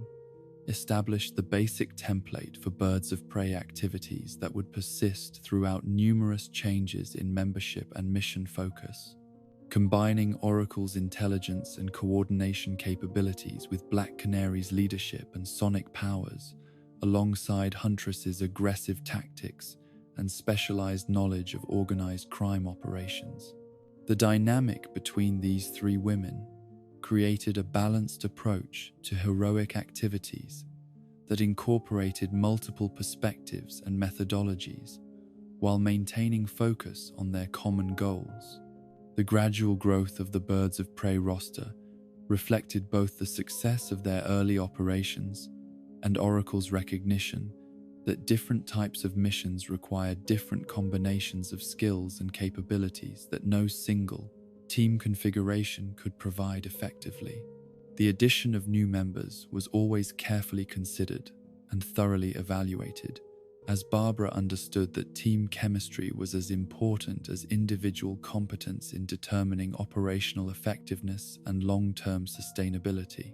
The recruitment of Hawk and Dove to the Birds of Prey represented an experiment in incorporating heroes whose abilities were based on mystical rather than purely physical or technological sources, as their connection to the concepts of war and peace provided tactical options that were unavailable through conventional heroic methodologies. The philosophical tensions between Hawk's aggressive approach and Dove's peaceful nature mirrored some of the same debates that had characterized the integration of Huntress into the team structure. Dawn Granger's abilities as Dove, including enhanced strength, speed, and danger sense that were activated by her commitment to peaceful resolution of conflicts, provided the Birds of Prey with capabilities that were particularly valuable in situations where traditional combat approaches might escalate rather than resolve dangerous situations. Her empathetic nature and instinctive understanding of others' emotional states made her an effective mediator and negotiator, whose contributions often proved as valuable as any physical capability. Hank Hall's role as Hawk brought raw power and tactical aggression that complemented the team's other capabilities, while also creating management challenges that required careful attention from both Oracle's coordination and Black Canary's field leadership. His connection to the concept of war provided him with enhanced physical capabilities and combat instincts that were invaluable in high-intensity conflict situations. Yet his tendency toward escalation required constant monitoring to prevent mission objectives from being compromised by excessive violence. The addition of Big Barda to the Birds of Prey roster represented perhaps the most significant expansion of the team's capabilities, as her origins as one of Darkseid's former elite warriors provided both incredible physical power and intimate knowledge of cosmic-level threats that exceeded anything the team had previously been equipped to handle. Her height, strength, and advanced New Genesis technology made her one of the most formidable fighters in the known universe, while her experience with military strategy and large-scale operations complemented Oracle's intelligence gathering and coordination capabilities. Bada's warrior culture background and her relationship with Scott Free created interesting dynamics within the team structure, as her approach to leadership and conflict resolution reflected training and experiences that were fundamentally different from those of her Earthborn teammates. The integration of her capabilities and perspective into the Birds of Prey methodology required significant adjustment from all team members, yet the results demonstrated the value of incorporating diverse viewpoints and capabilities into heroic operations. The recruitment of Kate Spencer as Manhunter brought legal expertise and investigative capabilities that perfectly complemented the team's existing strengths, while also providing access to resources and information sources that were unavailable through traditional heroic channels. Her background as a federal prosecutor had given her intimate knowledge of the legal system's strengths and limitations, while her willingness to employ methods that operated in the gray areas between legal and illegal activities made her an ideal fit for Oracle's sophisticated operations. Manhunter's equipment and methodology represented a hybrid approach that combined traditional detective work with advanced technology and combat training, creating capabilities that were particularly valuable for missions that required infiltration of legal and governmental institutions. Her connections within the justice system provided the Birds of Prey with early warning about legislative and judicial developments that might affect their operations, while also enabling them to coordinate with official law enforcement when such cooperation served their mutual interests. The addition of Charlotte Gage Radcliffe, who operated under the codename Misfit, brought a unique combination of youth, enthusiasm, and genuinely extraordinary abilities that challenged all previous assumptions about appropriate recruitment criteria and team dynamics. Her powers of teleportation and probability manipulation were unprecedented in Oracle's experience, while her age and personality created both opportunities and responsibilities that required careful consideration of ethical boundaries and protective measures. Misfit's joyous approach to heroic activities served as a constant reminder of the idealism and hope that should motivate all efforts to protect innocent life. Yet her inexperience and tendency toward impulsive action also created risks that required constant vigilance from more experienced team members.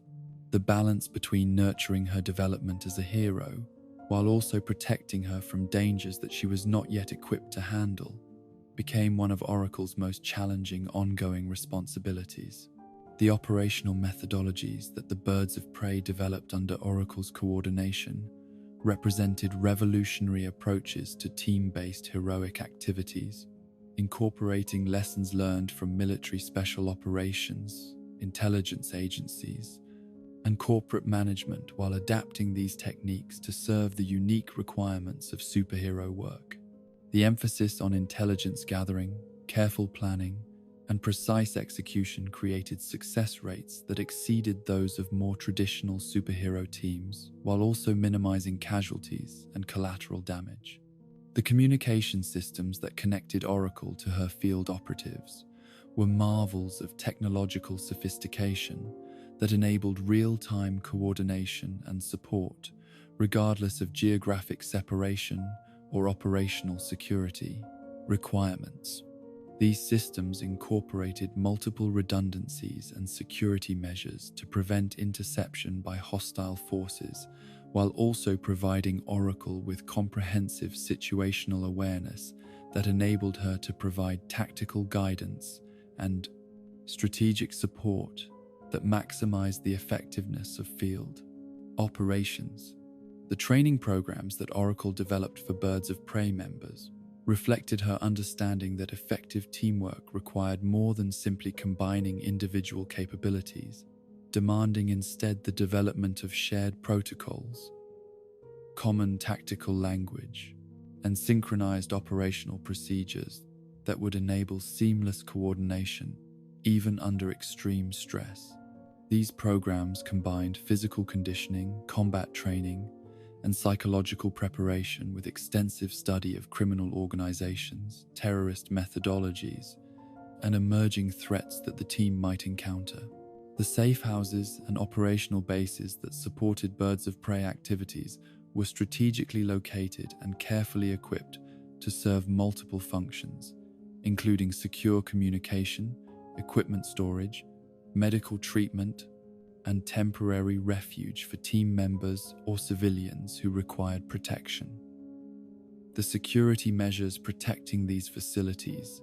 incorporated both technological and human elements, creating multiple layers of defense that could withstand assault by conventional criminal organizations, while also providing early warning of attempts by more sophisticated enemies to locate or compromise team operations. The network of contacts and information sources that Oracle cultivated to support birds of prey operations extended far beyond traditional heroic circles to include representatives from law enforcement agencies, intelligence organizations, academic institutions, and even reformed criminals whose knowledge and connections could provide valuable intelligence about ongoing threats. The maintenance of these relationships required constant attention to questions of trust, mutual benefit, and operational security that reflected the complex ethical landscape in which the team operated. The success of birds of prey operations was measured not only by immediate tactical achievements, but also by long-term impact on criminal organizations and the broader cause of justice, as Oracle understood that truly effective heroic activities required sustained pressure against systemic sources of corruption and violence, rather than simply reactive responses to individual crises. The team's operations were designed to create cascading effects that would weaken criminal networks while strengthening legitimate institutions and community resilience. The encounter that would forever alter the trajectory of both Barbara Gordon's life as Oracle and the future of heroism in Gotham City occurred during one of those moments when destiny disguises itself as coincidence, when the seemingly random intersection of individual lives reveals patterns of purpose that speak to deeper truths about the nature of courage, sacrifice, and the bonds that connect those who choose to stand against the darkness. The young woman who would become central to this transformation had lived her entire existence in the shadows of violence and death, trained from infancy to be the perfect weapon, yet possessing within her damaged psyche the seeds of something far more valuable than any instrument of destruction could ever represent. Cassandra Cain's origins lay in circumstances so brutal and dehumanizing that they challenged fundamental assumptions about the resilience of human consciousness and the possibility of redemption for those whose formative experiences had been shaped entirely by cruelty and exploitation. Her father, David Cain, was among the most skilled and ruthless assassins in the world, a man who viewed human emotion and social connection as weaknesses to be eliminated rather than qualities to be nurtured and developed through normal childhood experiences. The training regimen that David Cain had designed for his daughter represented the systematic elimination of everything that most parents sought to cultivate in their children,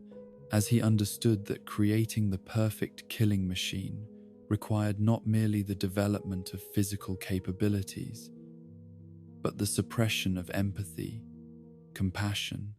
and the moral reasoning that might interfere with the efficient completion of assigned targets. From her earliest days, Cassandra was subjected to conditioning that treated her not as a developing human being, but as raw material to be shaped according to specifications that served his professional objectives. The methodology that Cain employed in his daughter's education was both sophisticated and horrifying, incorporating techniques borrowed from military training, behavioral psychology, and the accumulated wisdom of assassin traditions that stretched back through centuries of organized violence. The absence of verbal communication during her formative years was not accidental, but deliberate, as her father understood that language was the foundation of abstract thought and moral reasoning, capabilities that would only interfere with the automatic responses he sought to instill. Instead of words, Cassandra learned to read the subtle movements of human bodies,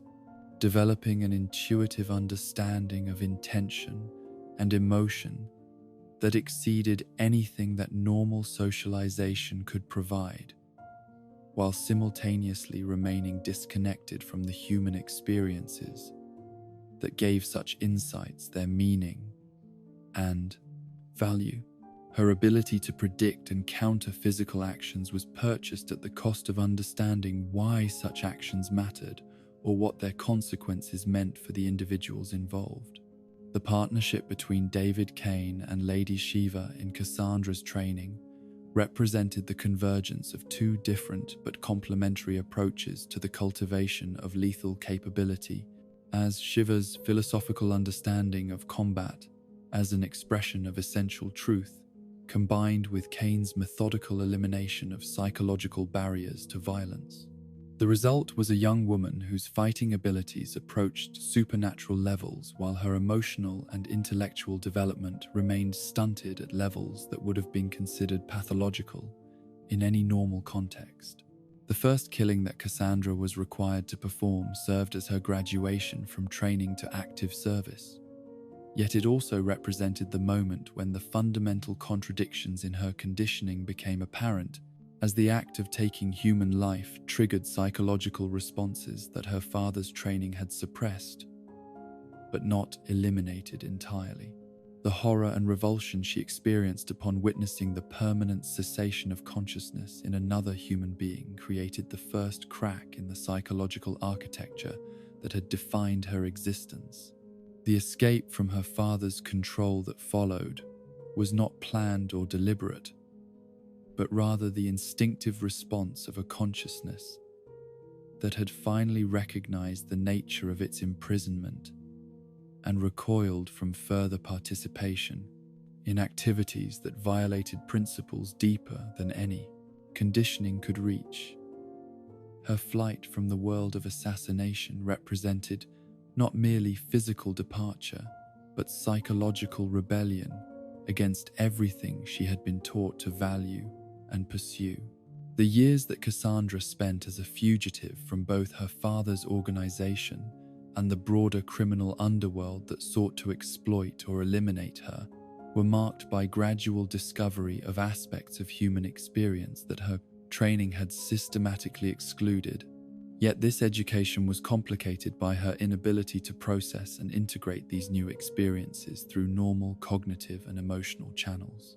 The absence of language skills made it impossible for her to seek help or explanation for the psychological turmoil she was experiencing. The decision to come to Gotham City was motivated not by any specific plan or objective, but by instinctive recognition that this urban environment contained individuals and institutions that might offer alternatives to the life of violence that had been her only experience until that point. The presence of Batman and his allies represented hope for redemption and transformation that she could not articulate but could sense through the same intuitive channels that had made her such an effective combatant. The assassination attempt against Commissioner Gordon that brought Cassandra into contact with Oracle and the broader Bat family represented both crisis and opportunity, as her intervention to save the Commissioner's life demonstrated capabilities that were immediately recognizable as extraordinary, while also revealing motivations that were clearly heroic rather than criminal. The split-second decision to protect rather than harm represented a fundamental choice about the direction her life would take. Barbara Gordon's first encounter with Cassandra occurred through the communication systems that connected Oracle to law enforcement personnel throughout Gotham City. As reports of the assassination attempt and its prevention by an unknown young woman immediately attracted her attention and analysis, the description of the girl's fighting abilities and the precision of her intervention suggested training and capabilities that exceeded normal civilian or even professional security parameters. The investigation that Oracle conducted into Cassandra's background revealed connections to some of the most dangerous criminal organizations in the world. Yet, the evidence also suggested that she had broken from these associations and was actively seeking alternatives to her previous existence. The complexity of her situation required careful evaluation of both the potential benefits and risks of attempting to make contact with someone whose capabilities could pose significant threats if her intentions proved hostile. The first direct meeting between Barbara and Cassandra was arranged through carefully planned circumstances that would allow Oracle to assess the girl's character and motivations, while also providing security measures that could contain any potential violence if the encounter went badly. The location chosen for this meeting was one of Oracle's secondary safe houses, equipped with both surveillance capabilities and defensive systems that could respond to various emergency scenarios. The challenge of communicating with someone who had been deliberately deprived of language skills required Barbara to employ alternative methods of interaction that relied more heavily on demonstration and observation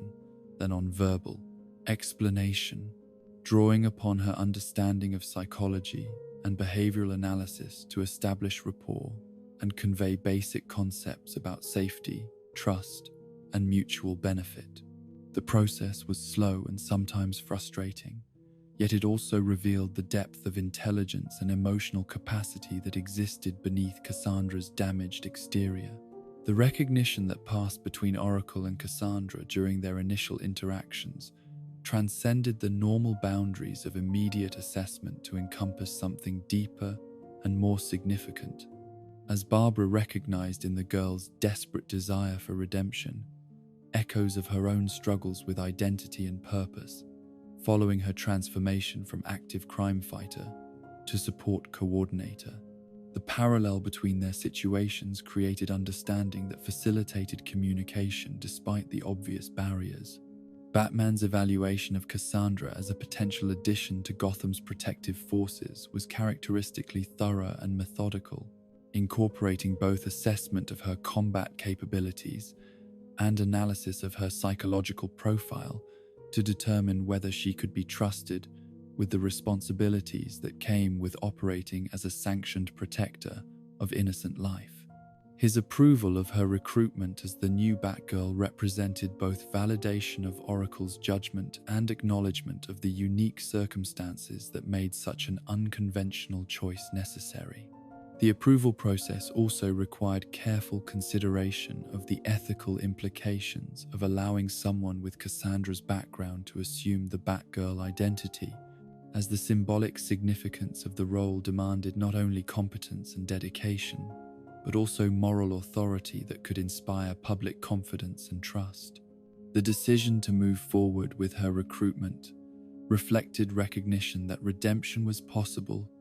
even for those whose past actions had been shaped by circumstances beyond their control. The formal assumption of the Batgirl identity by Cassandra represented both culmination and beginning, as the ceremony that marked her official induction into the Bat family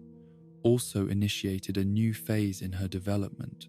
that would require her to learn skills and perspectives that went far beyond mere combat effectiveness. The costume that she wore carried with it the weight of Barbara's legacy, while also representing hope for a different kind of heroism that emphasized protection over punishment. Barbara's role as Cassandra's mentor and guardian extended far beyond the traditional boundaries of heroic partnership to encompass comprehensive education in the social, intellectual, and moral dimensions of normal human existence that her previous training had systematically excluded. The responsibility of helping Cassandra develop these capabilities, while also maintaining her effectiveness as a crime fighter, required careful balance between support and challenge, guidance and independence. The living arrangements that were established for Cassandra reflected the unique nature of her situation and needs, as she required not only physical security and privacy, but also structured environments that could support her ongoing education and development, without overwhelming her with stimuli and experiences that she was not yet equipped to process effectively. The apartment that was selected and furnished for her use incorporated both normal residential amenities and specialized equipment that supported her training and communication needs. The education program that Barbara designed for Cassandra encompassed both traditional academic subjects and practical life skills that would enable her to function effectively in civilian contexts, recognizing that true integration into normal society required more than simply learning to control her violent impulses. The curriculum included basic literacy and numeracy, social interaction skills, cultural knowledge, and the kind of general education that most people acquired gradually throughout childhood and adolescence. The language acquisition process represented perhaps the most challenging aspect of Cassandra's rehabilitation, as her brain had developed alternative neural pathways for processing and responding to information that made traditional linguistic learning extremely difficult. The methods that Barbara employed drew upon cutting-edge research in neuroscience and cognitive psychology to develop techniques that could work with, rather than against, Cassandra's existing mental architecture. The first successful verbal communication between Barbara and Cassandra marked a milestone that was both practical and emotional, as the ability to express thoughts and feelings in words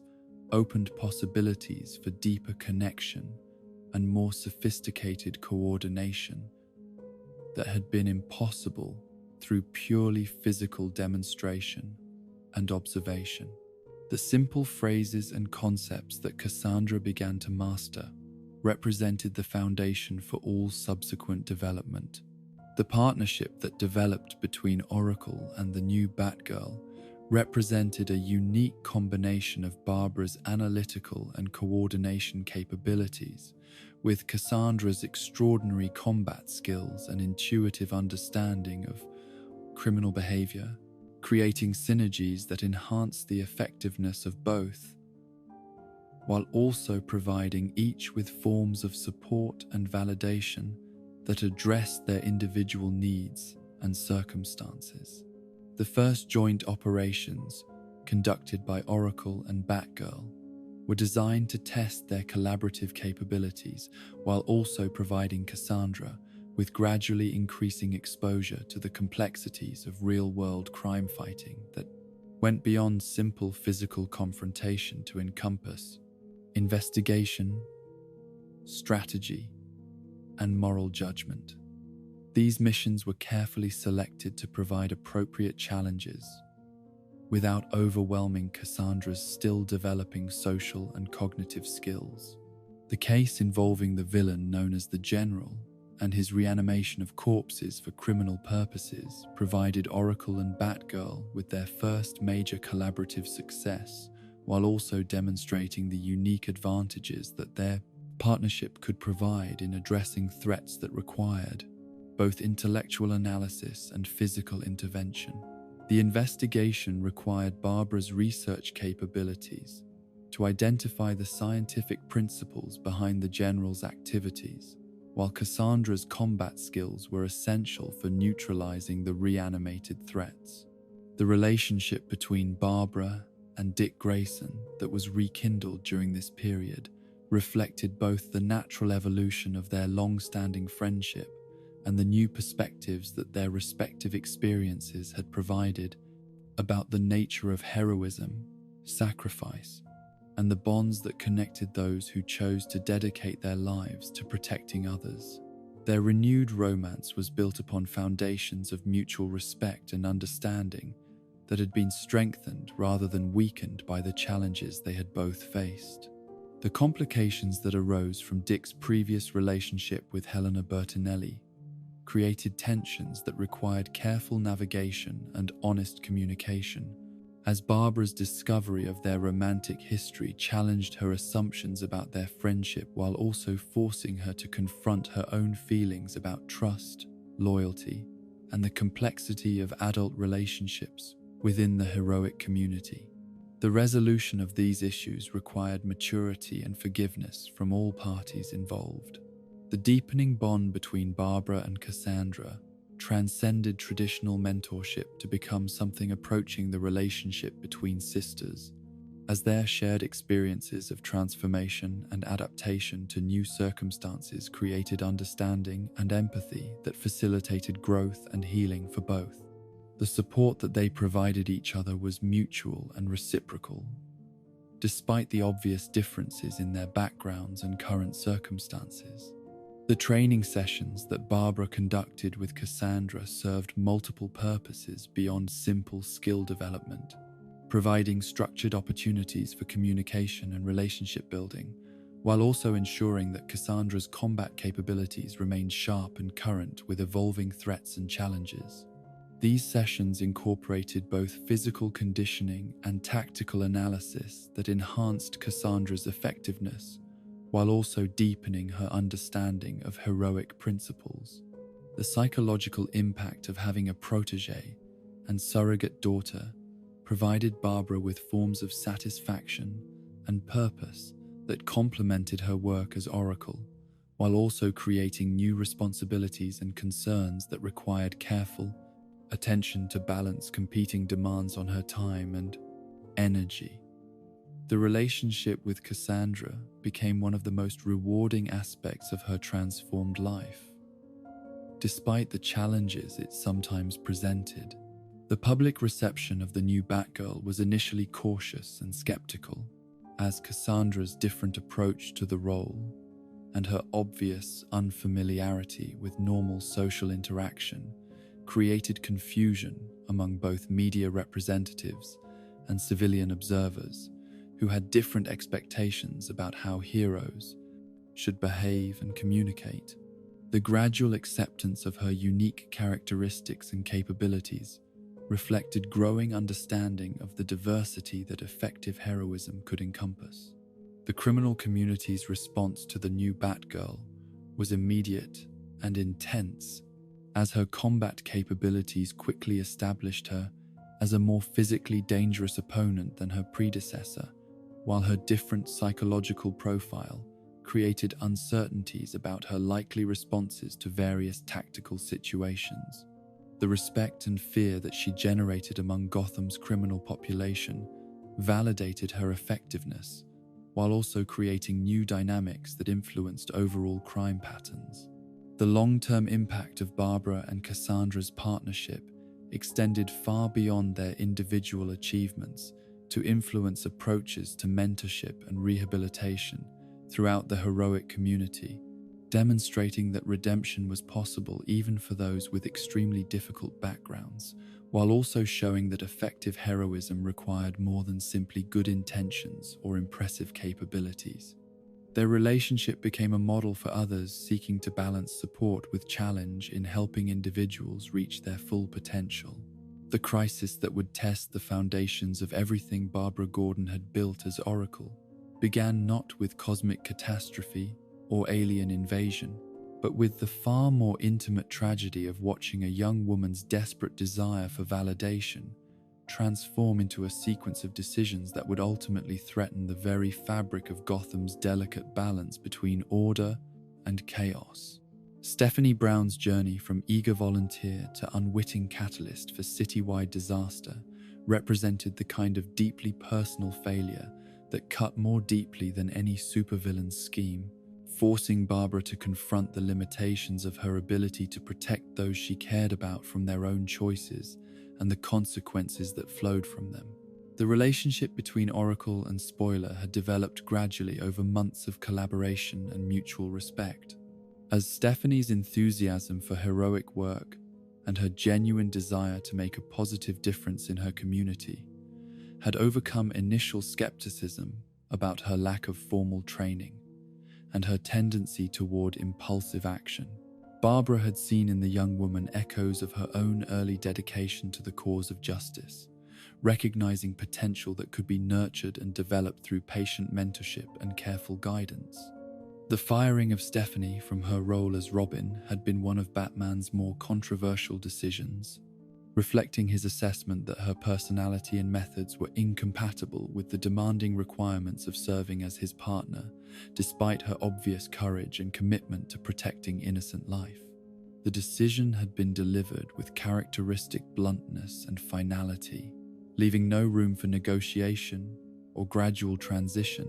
that might have softened the psychological impact of sudden exclusion from activities that had come to define her sense of purpose and identity. Barbara's attempts to provide support and alternative outlets for Stephanie's heroic impulses had been complicated by the girl's wounded pride and determination to prove that Batman's assessment of her capabilities had been unfair and inaccurate.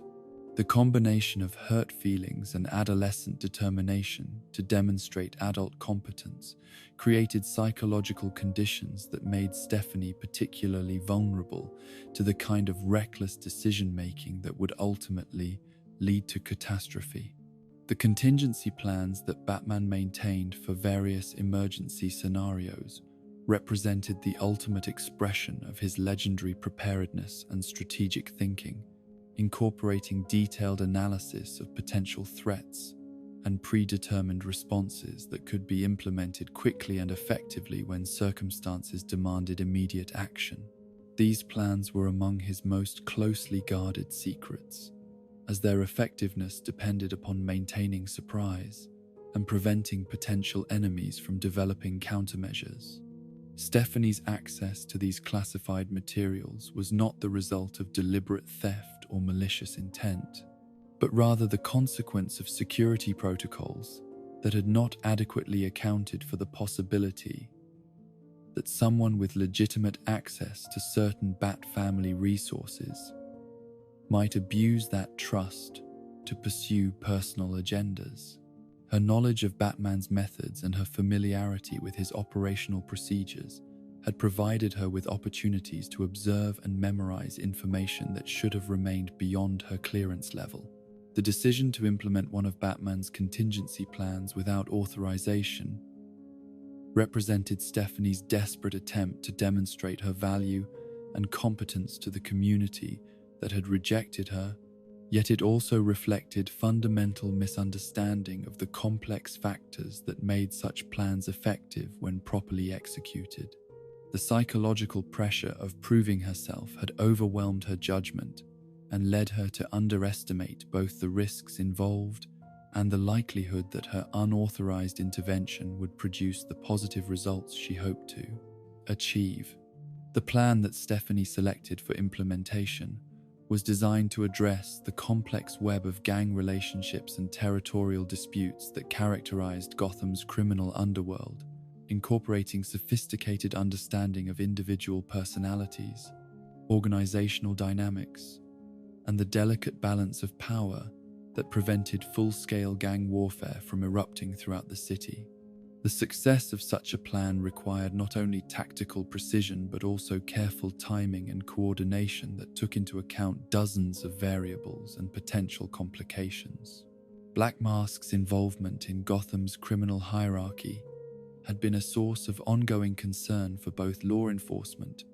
and the heroic community, as his combination of ruthless ambition and tactical intelligence made him particularly dangerous when he chose to pursue expansion of his influence and territory. His organization represented one of the more sophisticated criminal enterprises operating in the city, with resources and capabilities that exceeded those of traditional street gangs, while maintaining the flexibility and adaptability that made them difficult to predict and counter. The mission that brought Stephanie into direct contact with Black Mask's organization was intended to be a routine intelligence gathering operation that would provide information about their activities while avoiding direct confrontation or actions that might escalate tensions between competing criminal factions. The plan required careful observation and documentation rather than heroic intervention, yet Stephanie's inexperience and eagerness to achieve dramatic results led her to take risks that professional operatives would have recognized as unacceptable. The capture of Stephanie by Black Mask's forces represented the moment when her unauthorized mission transformed from questionable judgment into genuine crisis, as her possession of Batman's contingency plans suddenly provided the criminal organization with intelligence that could be used to destabilize Gotham's entire underworld structure. The interrogation methods that Black Mask employed were designed not merely to extract information, but to demonstrate his power and ruthlessness to potential rivals and subordinates. The revelation of Batman's contingency plans to Black Mask created opportunities for the criminal mastermind to implement strategies that had been designed to serve justice but could be perverted to serve his own ambitions for expanded control and influence. The irony that plans intended to protect Gotham's citizens were being used to endanger them represented the kind of moral complexity that defined many of the most challenging situations that the heroic community faced in their ongoing struggle against organized crime. Black Mask's decision to eliminate the heads of rival criminal organizations was motivated not by simple territorial ambition, but by strategic understanding that removing established leadership would create power vacuums that his organization could fill,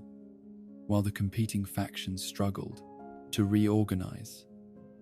and respond effectively. The systematic assassination campaign that followed represented one of the most destabilizing events in Gotham's criminal history, creating conditions that threatened to plunge entire neighborhoods into chaos and violence. The escalation of gang warfare that resulted from Black Mask's actions created challenges that exceeded the capabilities of traditional law enforcement agencies, while also straining the resources and coordination abilities of the case heroic community, as multiple simultaneous conflicts required responses that could address immediate threats while also working to restore the delicate balance that prevented even worse violence from erupting throughout the city. Oracle's Tower, the technological fortress that served as the nerve center for Barbara's information gathering and coordination activities, had been designed with multiple layers of security and defensive systems that could protect both the facility and its operator from various forms of attack. The location and construction of the tower reflected careful analysis of potential threats and vulnerabilities, incorporating lessons learned from previous attacks against heroic facilities and criminal attempts to eliminate key strategic assets.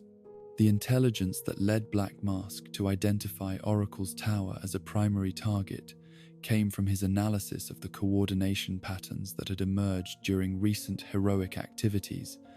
as his careful study of response times and tactical decisions had revealed the existence of a central intelligence source that was providing information and guidance to multiple heroes operating throughout the city. The discovery that this source was located in a specific facility, rather than being distributed across multiple sites, created an opportunity for decisive action that could cripple the entire heroic network. The assault team that Black Mask assembled for the attack on Oracle's Tower represented a carefully selected combination of specialist capabilities and overwhelming force designed to overcome the facility's defensive measures, while also ensuring that any intelligence or equipment contained within could be captured intact. The inclusion of Scarecrow and his fear toxin provided psychological warfare capabilities that could disorient and incapacitate defenders, while the supporting personnel brought conventional weapons and tactical expertise. The defensive systems that protected Oracle's Tower were activated automatically when sensors detected unauthorized approach by multiple individuals displaying hostile intent. Yet these technological safeguards were designed to delay and disorient attackers, rather than to eliminate them completely. Barbara's commitment to minimizing casualties extended even to those who threatened her directly, reflecting her understanding that heroic principles required consistent application regardless of immediate tactical convenience. The sacrifice of Scarecrow and several gang members to Oracle's defensive traps represented Black Mask's willingness to accept casualties among his subordinates in pursuit of strategic objectives, demonstrating the cold calculation that characterized his approach to leadership and the expendable nature that he assigned to those who served his organization. Their death served both to clear pathways through the defensive systems and to provide psychological pressure designed to demonstrate the futility of resistance. The confrontation between Black Mask and Oracle, when he finally reached her command center, was characterized by his confidence in his tactical advantage and her determination to protect the information and resources that represented years of patient work in service of heroic causes. The disparity in their physical capabilities was obvious, yet Barbara's intellectual resources and strategic thinking provided forms of power that could not be easily measured or countered through conventional means. The capture of Oracle by Black Mask represented both tactical victory for the criminal mastermind and opportunity for psychological manipulation that could serve multiple purposes beyond simply eliminating a troublesome opponent. His understanding of her relationships and connections within the heroic community made her valuable as both hostage and bargaining chip that could be used to influence the behavior of other heroes who might otherwise interfere with his plans. The televised challenge that Black Mask broadcast throughout Gotham City was designed to maximize both the psychological impact on Batman and the public humiliation that would result regardless of the outcome, as accepting the challenge would validate Black Mask's power, while declining would appear to abandon Oracle to whatever fate her captor chose to impose. The theatrical nature of the challenge reflected his understanding that public perception was as important as tactical success in establishing and maintaining criminal authority. The timing of this crisis in the immediate aftermath of Stephanie Brown's apparent death from Black Mask's torture created emotional and psychological pressures that threatened to overwhelm Batman's normally reliable judgment and self-control, as the guilt and rage that he felt over his failure to protect someone who had sought his approval and mentorship combined with the immediate threat to another person he cared about, to create conditions that could lead to catastrophic decisions. Barbara's assessment of Batman's emotional state during the early phases of their confrontation with Black Mask revealed the dangerous extent to which grief and anger had compromised his usual tactical precision and moral consistency, as his responses to provocation were increasingly characterized by the kind of excessive force and disregard for consequences that normally marked the behavior of the criminals he opposed rather than the heroes he led. The arrival of Batman at the location specified for their duel marked the beginning of a confrontation that would test not only their relative physical capabilities, but also their competing philosophies about justice, punishment, and the appropriate response to those who chose to prey upon innocent victims. The psychological stakes of this battle extended far beyond the immediate question of who would emerge victorious to encompass fundamental questions about the nature of heroism and the boundaries that separated protectors from those they would be protected society against. The initial phases of the combat between Batman and Black Mask appeared to favor the criminal mastermind, as his careful preparation and tactical advantages created opportunities for him to inflict damage while avoiding the kind of decisive confrontation that would favor his opponent's superior training and experience. The confidence that this apparent success generated led him to make increasingly bold moves that would ultimately create the openings that Batman needed to reverse the momentum of their battle. The turning point in their confrontation came when Batman's superior conditioning and tactical adaptability enabled him to overcome the environmental advantages that Black Mask had carefully arranged, transforming defensive positioning into offensive opportunity while simultaneously eliminating the external factors that had been preventing him from bringing his full capabilities to bear. The shift in momentum was both dramatic and decisive, creating conditions that would allow the resolution of their conflict through the application of superior force. The savage beating that Batman administered to the defeated Black Mask represented the culmination of months of accumulated frustration and anger that had been building through various crises and setbacks. As the Dark Knight's legendary self-control finally failed under the combined pressure of personal loss and immediate threat to someone he cared about deeply, the violence that he unleashed exceeded tactical necessity to become an expression of psychological need that threatened to transform him from protector into perpetrator. Barbara's attempts to intervene and restore Batman's emotional equilibrium were initially unsuccessful, as her appeals to reason and morality were overwhelmed by the intensity of his emotional response and his conviction that permanent elimination of Black Mask was the only way to prevent future tragedies from occurring. Her growing realization that verbal intervention would not be sufficient forced her to consider more drastic measures that could break the cycle of violence before it reached its ultimate conclusion. The decision to activate the self-destruct sequence that would destroy Oracle's tower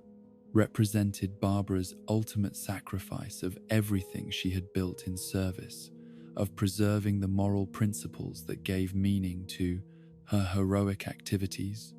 as she recognized that losing her technological resources and operational capabilities was preferable to allowing Batman to cross the line that separated justice from vengeance.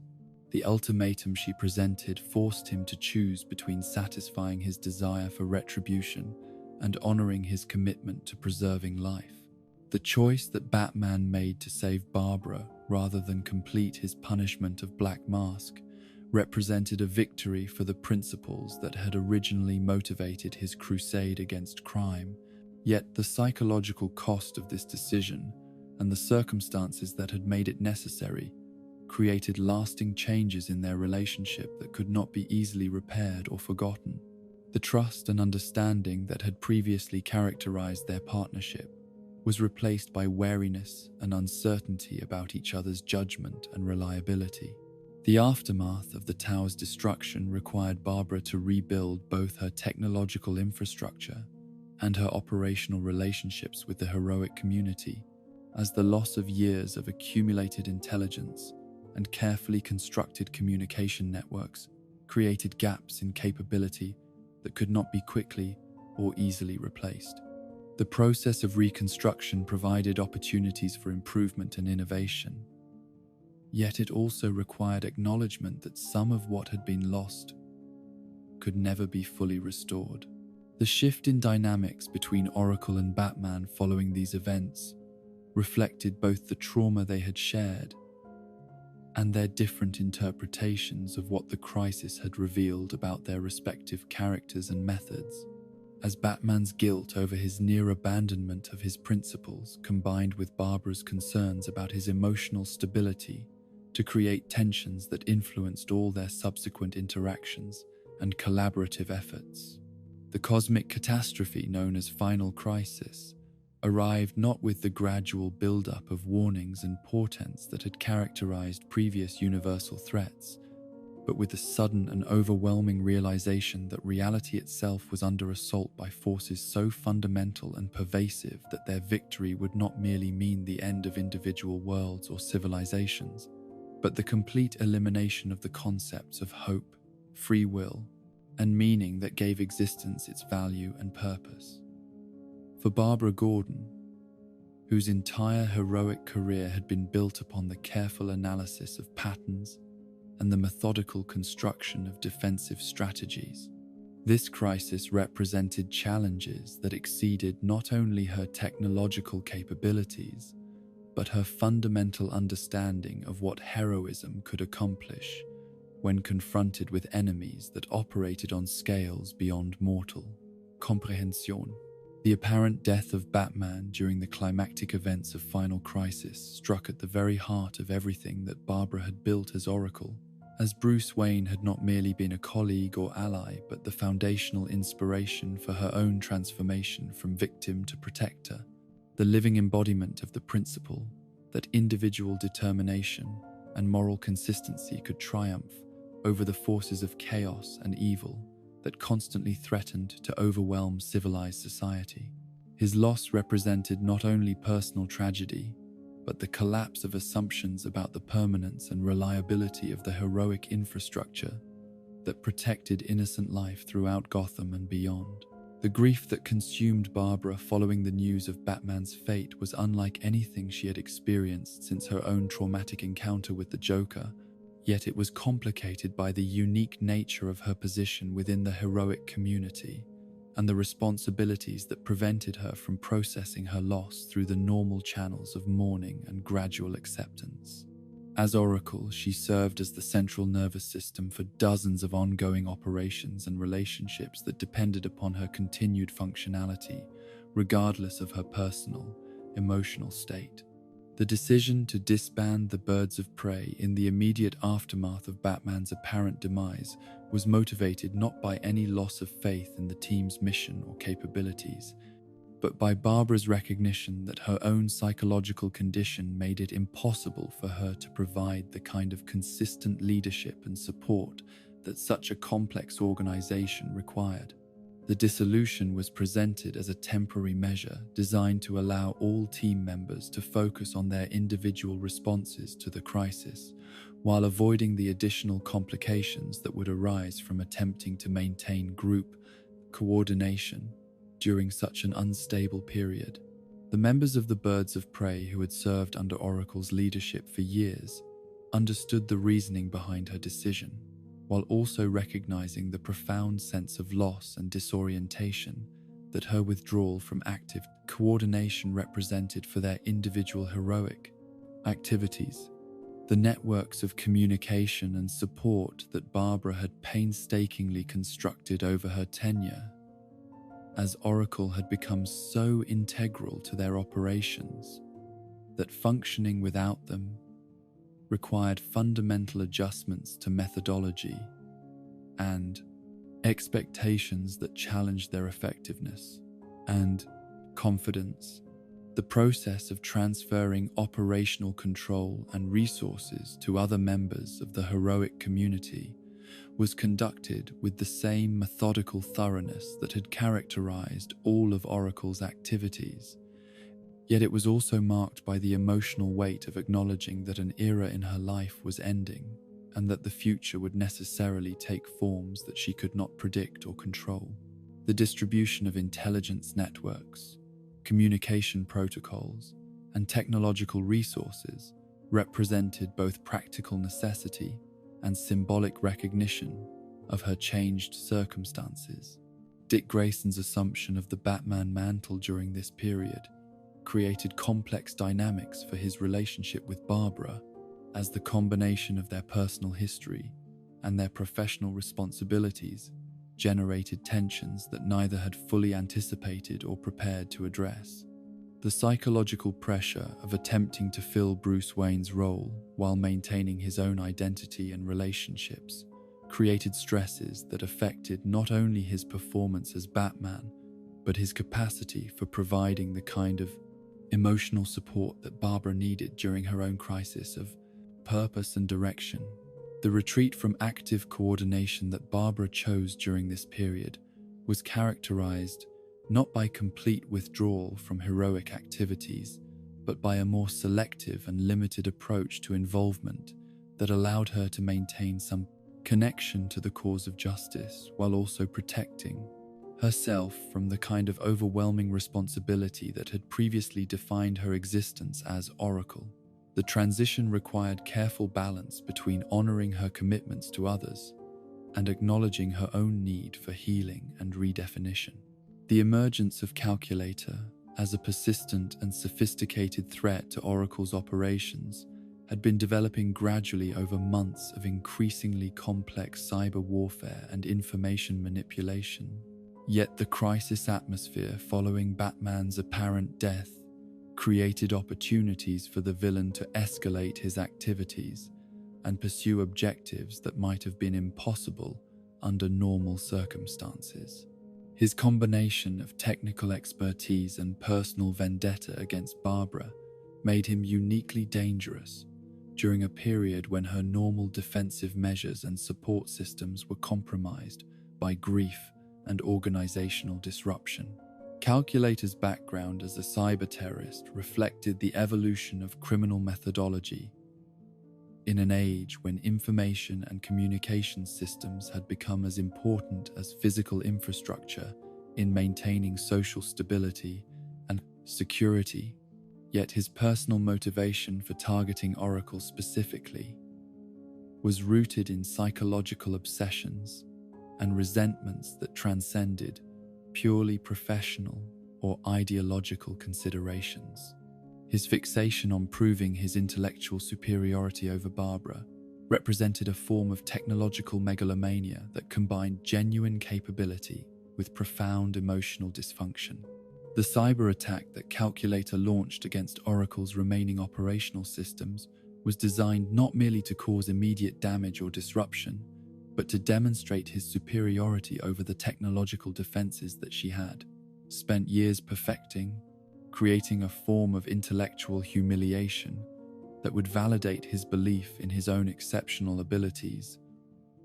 while also eliminating a rival whose reputation and effectiveness challenged his self-perception as the ultimate master of digital warfare. The sophistication of Calculator's assault exceeded anything that Barbara had previously encountered in the realm of cyber warfare,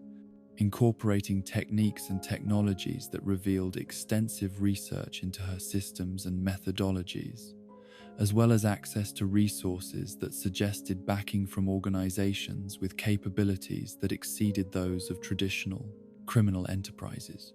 The multifaceted nature of his attack required responses that drew upon all of her accumulated knowledge and experience, while also demanding innovations and adaptations that pushed her defensive capabilities beyond their established limits. The discovery that Calculator's ultimate objective involved the exploitation of his terminally ill daughter created moral complexities that transformed their conflict from a straightforward battle between hero and villain into a more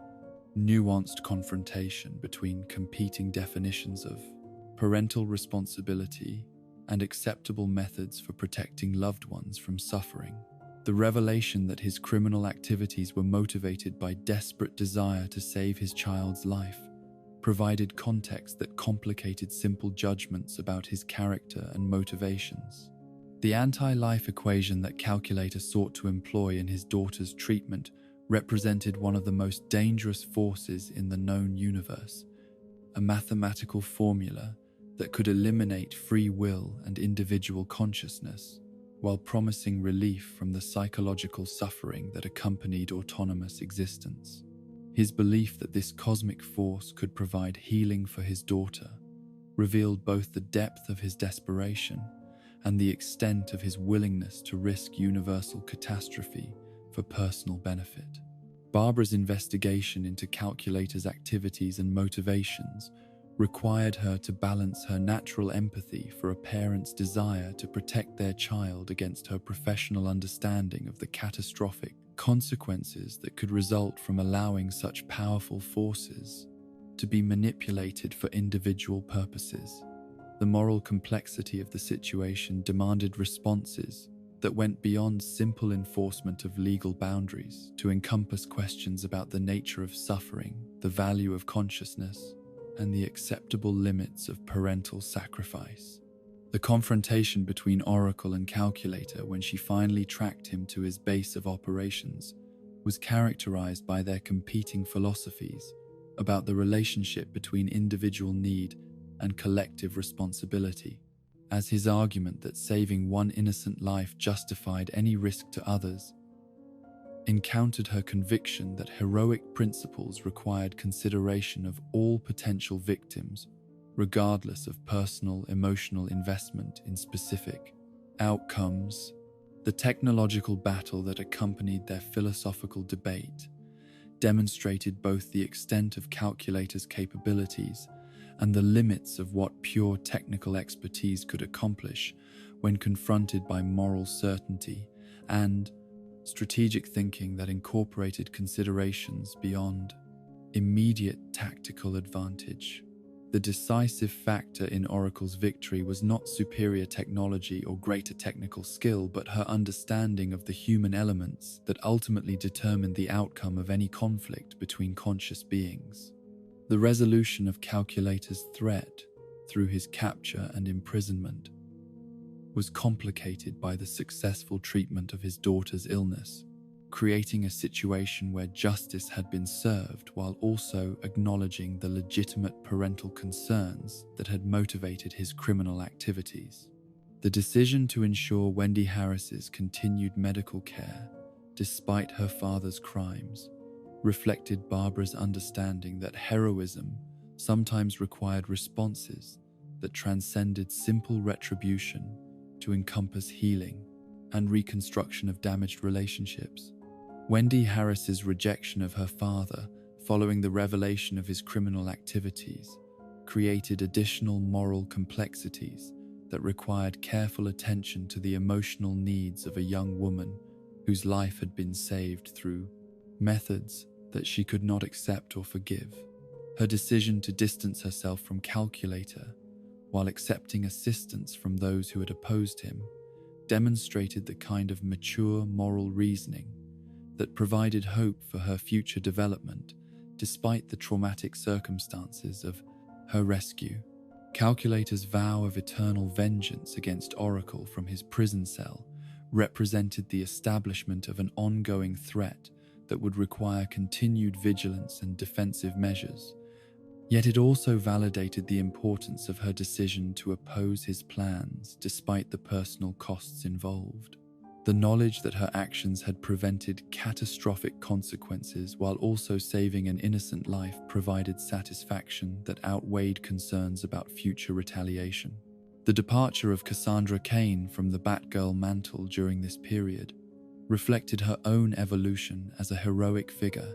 and her growing understanding of her individual needs and preferences that had developed through years of service and personal growth under Barbara's guidance.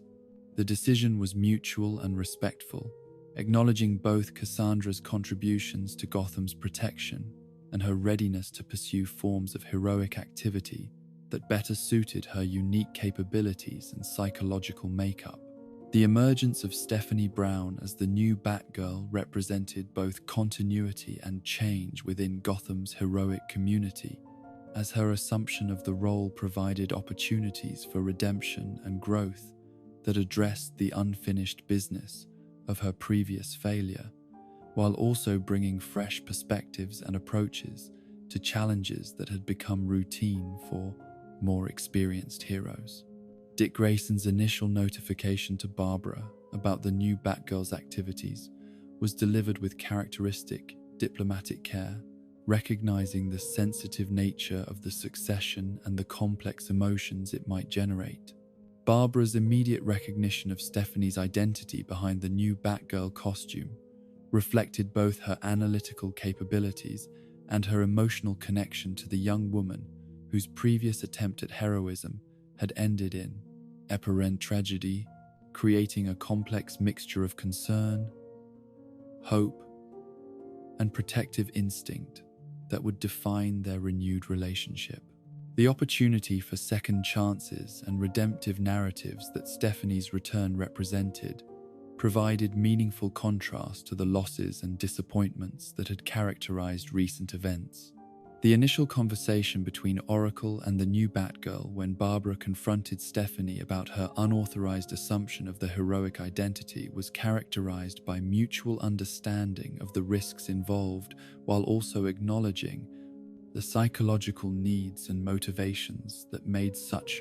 risks seem acceptable despite their obvious dangers. Stephanie's determination to prove herself worthy of redemption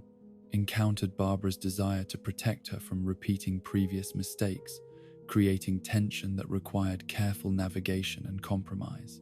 The emergency situation involving Scarecrow that forced Barbara to deploy Stephanie as Batgirl before their relationship and protocols had been fully established provided an unexpected test of their ability to work together effectively, under pressure, while also demonstrating Stephanie's growth and development since her previous heroic activities. The success of this impromptu partnership validated Barbara's cautious optimism about the possibility of genuine redemption and second chances. The upgraded Batgirl costume and equipment that Barbara provided to Stephanie represented both practical investment in her effectiveness and symbolic recognition of her legitimate claim to the heroic identity, incorporating technological enhancements and defensive systems that reflected lessons learned from previous Batgirl operations, while also accounting for Stephanie's particular strengths and preferences. The superior capabilities of this equipment, compared to Cassandra's more basic gear, acknowledged the different approaches and needs that each individual brought to the role. The argument between Barbara and Dick Grayson about Stephanie's continuation as Batgirl revealed underlying tensions about authority, responsibility, and the appropriate criteria for determining who was qualified to assume heroic identities within Gotham's protective community.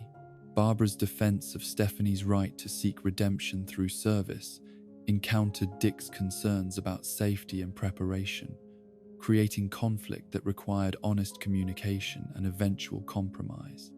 The resolution of their disagreement through Dick's gradual acceptance of Stephanie's capabilities and dedication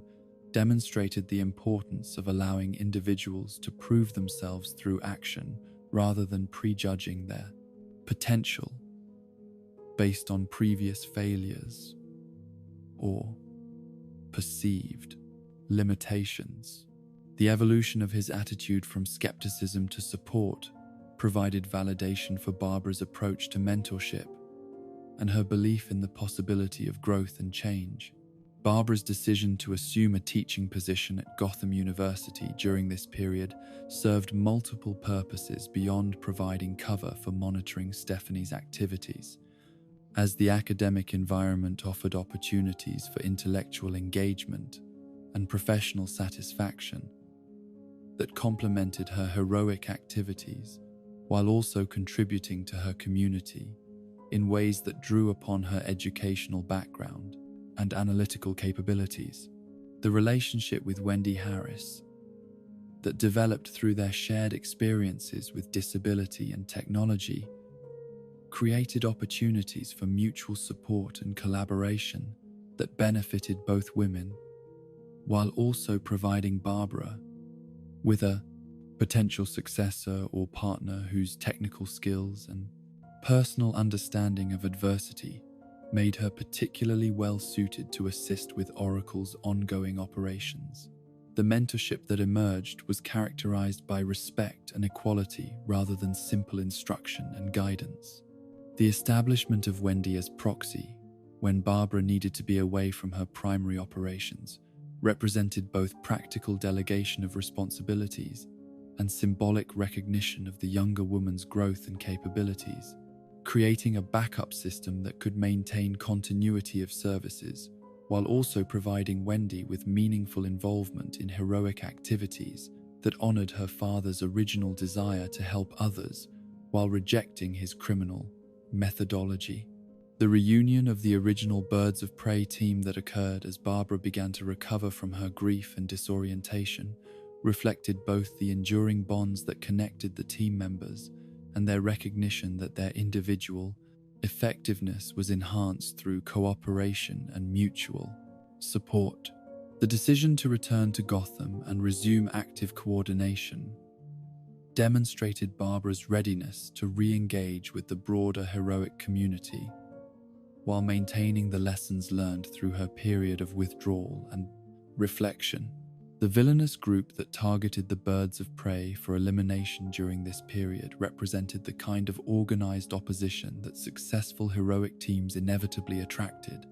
as their effectiveness in disrupting criminal activities created both resentment and recognition of the threat they posed to organized crime and corruption. The decision to hire the Joker as part of this opposition demonstrated both the seriousness of their intent and their willingness to employ the most dangerous and unpredictable criminals available to achieve their objectives. The confrontation between Barbara and the Joker,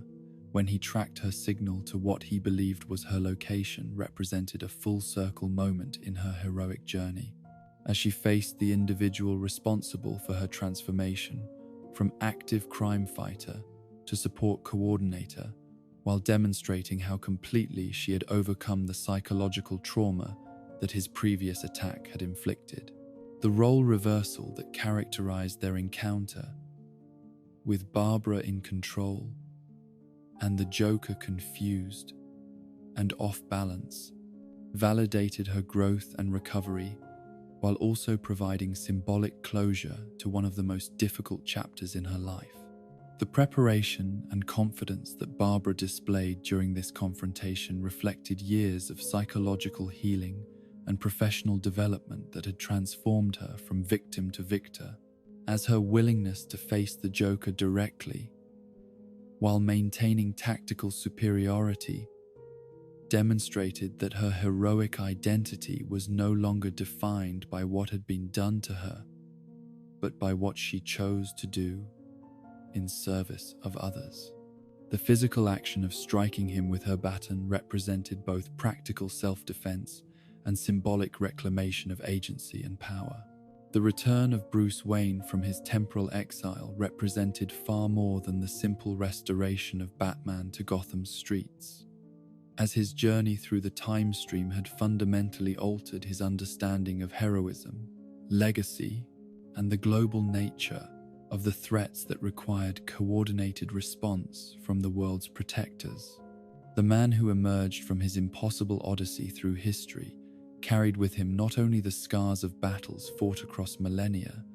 but also a vision of what heroic activity could become when freed from the limitations of individual effort and local jurisdiction. Barbara Gordon's first meeting with the returned Bruce Wayne occurred in circumstances that deliberately emphasized the continuity of their relationship, while also acknowledging the changes that both had undergone during their separation, as his presence in her newly reconstructed operations center served as both reunion and strategic consultation between colleagues who had learned to trust each other's judgment despite their different approaches to protecting innocent life. The comfort and familiarity of their interaction provided reassurance that essential elements of their partnership had survived the trauma and upheaval of recent events. The plans that Bruce presented to Barbara during this reunion reflected the expanded scope of his vision for heroic activity, incorporating lessons learned from his temporal journey about the interconnected nature of threats that transcended national boundaries and traditional categories of criminal behavior. His proposal for Batman Incorporated represented recognition that the symbol and methodology he had developed could serve as foundation for a global network of protectors who shared common values while adapting his approach to local conditions and cultural contexts. The Internet 3.0 project that Bruce outlined for Barbara's consideration represented the technological component of his expanded vision,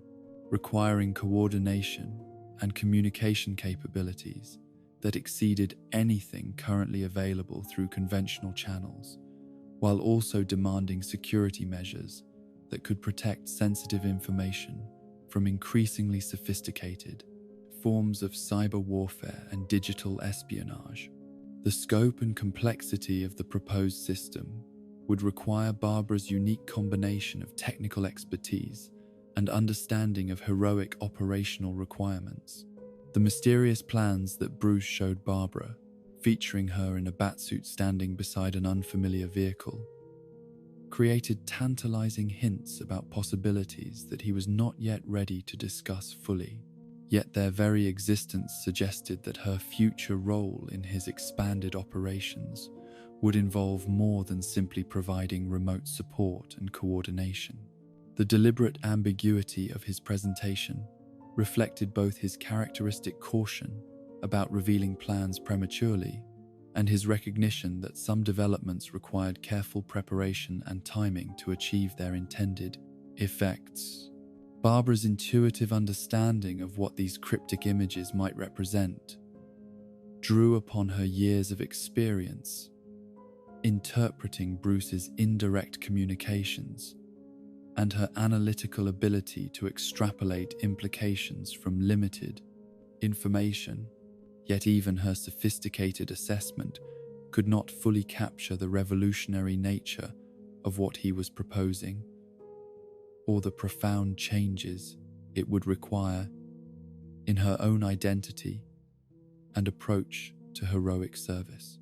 The excitement and apprehension that his hints generated reflected both anticipation of new possibilities and concern about the risks that such dramatic changes might entail.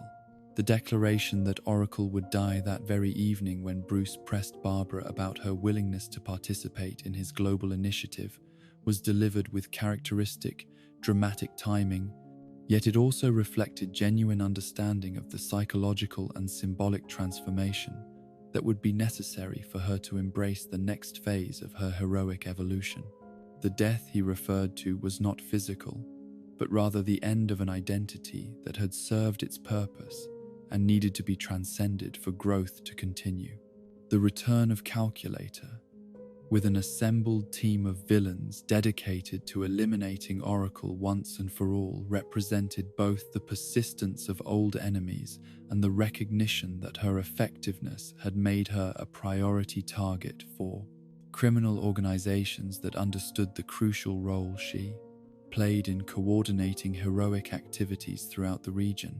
His ability to recruit allies for this final assault demonstrated both his tactical intelligence and the extent of resentment that her successes had generated among those whose activities she had disrupted.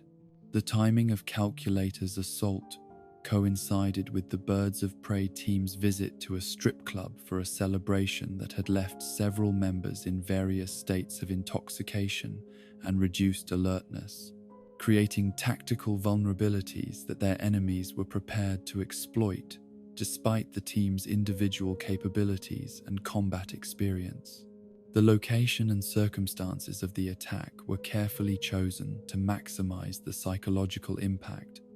while minimizing the defender's ability to coordinate effective responses.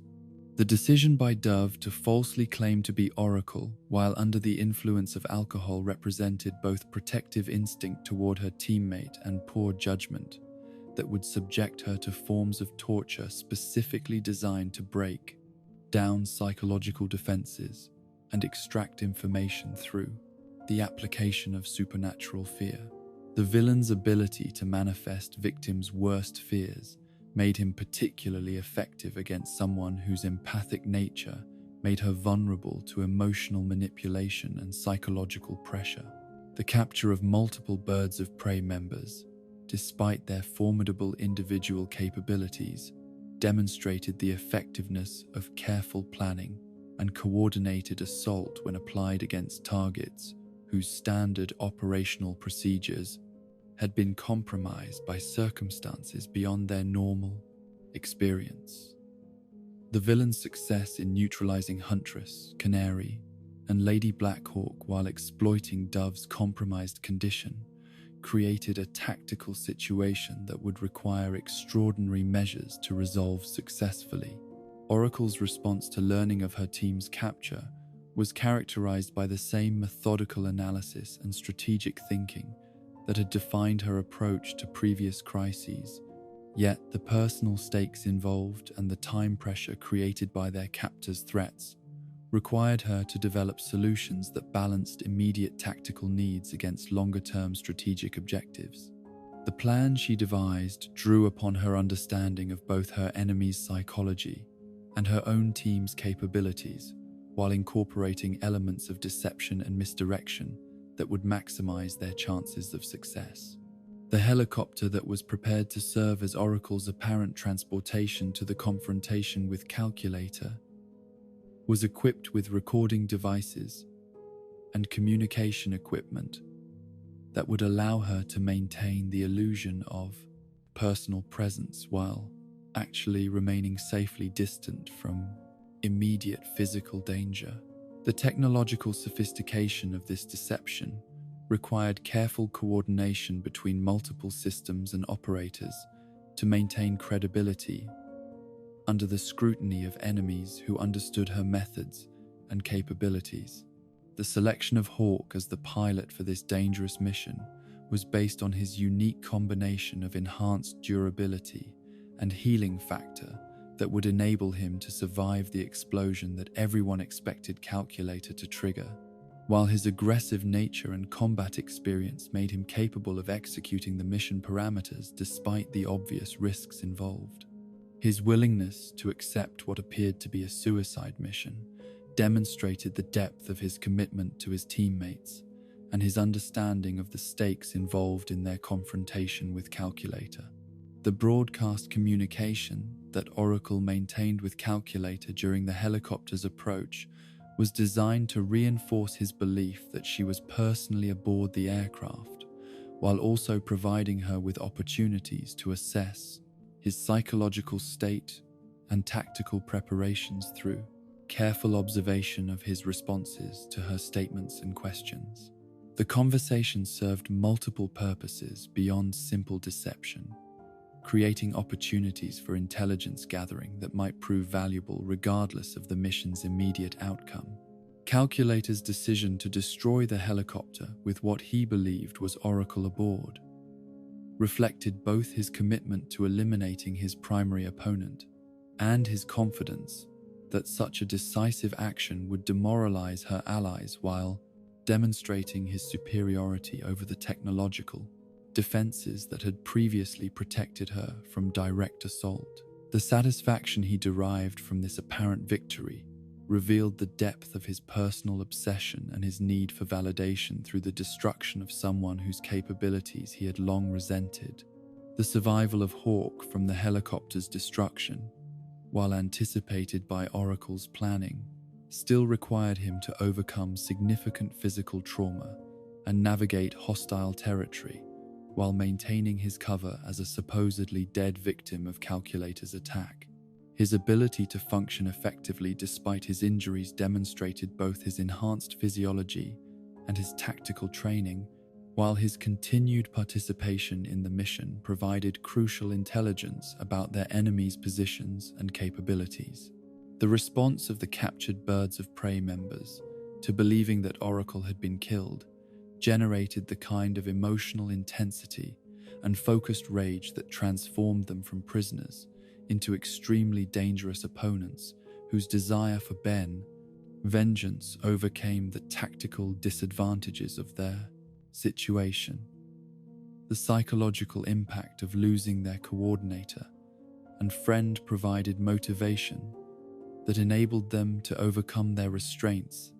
and turn the tables on their captors with devastating effectiveness. The battle that followed the Birds of Prey's liberation from their captors was characterized by the kind of coordinated violence and tactical precision that their training and experience had prepared them to execute, yet it was intensified by emotional factors that made their assault particularly brutal and decisive. The combination of their individual capabilities with their shared desire for retribution created a level of destructive potential that exceeded what their enemies had anticipated or prepared to counter. The revelation that Oracle was still alive, announced the day following Calculator's apparent triumph, served multiple purposes beyond simply restoring morale among her allies and supporters throughout the heroic community. The demonstration that his most decisive action had been anticipated and countered provided a psychological blow that undermined his confidence, while also establishing her superiority in their ongoing intellectual and tactical conflict. The transition from Oracle to Big Sister that Barbara announced in the aftermath of these events represented both practical adaptation to changed circumstances and symbolic recognition of her evolved role within the heroic community, as her increased focus on protecting and nurturing the next generation of heroes reflected lessons learned through her mentorship relationships and her understanding of the importance of legacy and continuity in maintaining effective resistance to criminal activity. The selective approach to providing assistance that characterized Big Sister's operational philosophy reflected Barbara's recognition that her resources were finite and that maximum effectiveness required careful prioritization of requests and recipients based on their potential for positive impact and their alignment with her core values and objectives. The promise to watch over chosen individuals and organizations provided both reassurance and implicit warning about the consequences of betraying the trust that such protection represented. The new 52 continuity that emerged from the cosmic restructuring of reality created opportunities for Barbara to reclaim aspects of her heroic identity that had been lost following her encounter with the Joker. Yet the process of adaptation and integration was complicated by the psychological and practical challenges of reconciling her memories and experiences with altered circumstances that required different approaches and methodologies. The experimental surgery that restored Barbara's mobility in the revised continuity was presented as a cutting-edge medical procedure that carried significant risks and limitations, requiring ongoing monitoring and careful attention to physical stress levels that might trigger regression or complications. The doctor's warnings about the potentially temporary nature of her recovery created ongoing uncertainty about the permanence of her restored capabilities, while also emphasizing the experimental nature of the treatment that had made her rehabilitation possible. The return to active duty as Batgirl that followed Barbara's physical recovery required extensive retraining and readjustment to forms of heroic activity that she had not practiced for years, as the muscle memory and tactical instincts that had once defined her crime-fighting approach had been modified by her experiences as Oracle and needed to be integrated with her restored physical capabilities. The process of relearning how to function as a field operative while maintaining the analytical and coordination skills she had developed created challenges that required patience and dedication to overcome successfully. The psychological impact of returning to the identity and methods that had been taken from her by the Joker's attack created complex emotional responses that combined excitement and satisfaction with anxiety about vulnerability, the possibility of experiencing similar trauma in the future.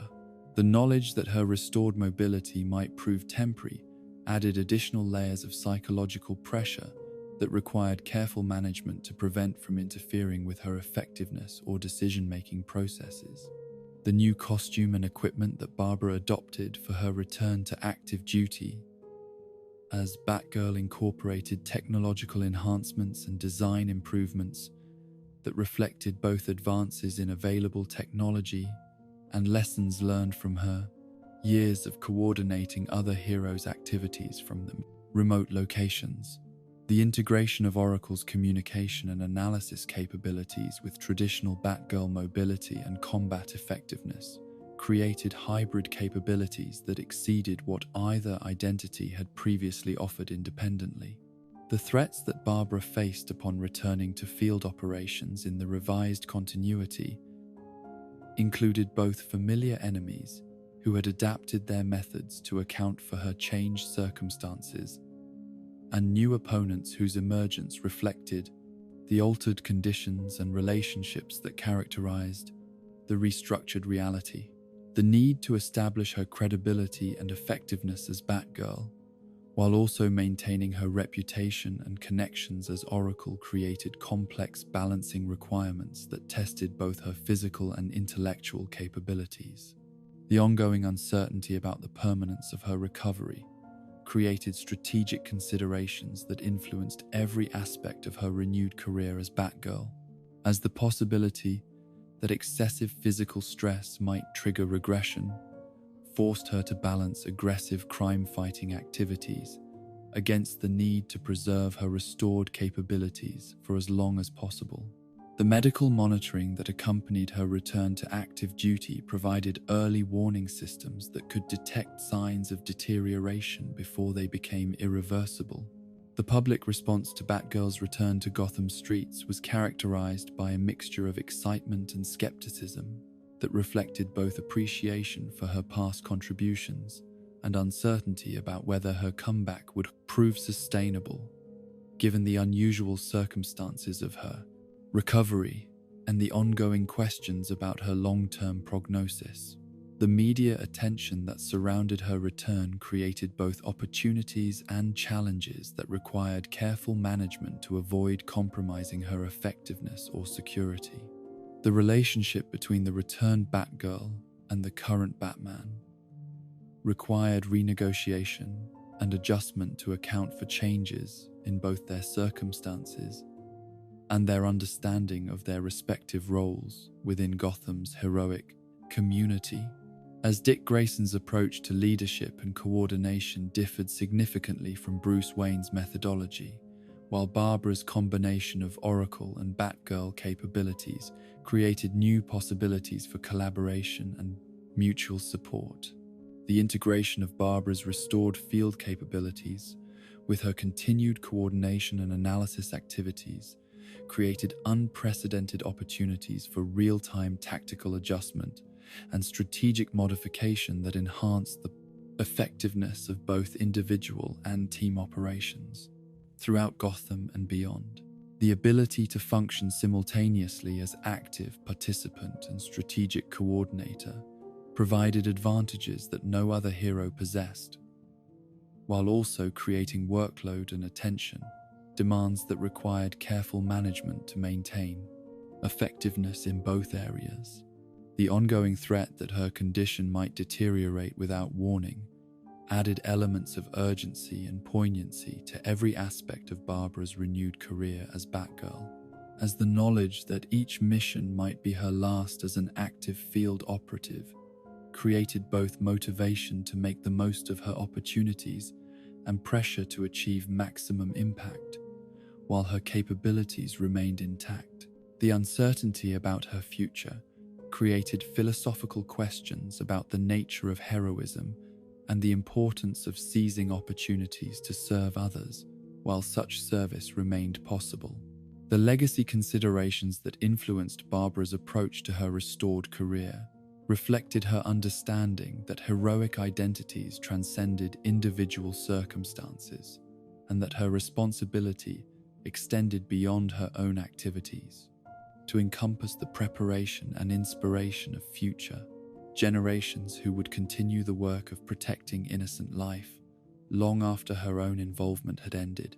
The mentorship relationships she maintained and developed provided both practical support for current operations and investment in the continued effectiveness of Gotham's heroic community. And so concludes our journey through the remarkable transformation of Barbara Gordon, from brilliant daughter to wounded survivor, from information broker to field leader, from Oracle to Batgirl once more. In her story, we find reflected the deepest truths about resilience, about the strength that comes not from never falling but from rising each time we are knocked down. She has shown us that heroism takes many forms, that sometimes the greatest battles are fought not with fists but with intellect, not from rooftops but from computer screens, not in costume but in the quiet moments when we choose hope over despair. Her legacy reminds us that adaptation is not surrender but evolution, that changing how we serve does not diminish our service. Rest now, guardian of tomorrow's dreams, and may your sleep be as peaceful as Gotham when Batgirl watches over all, knowing that even in our darkest hours, the dawn of new purpose awaits those brave enough to seek it.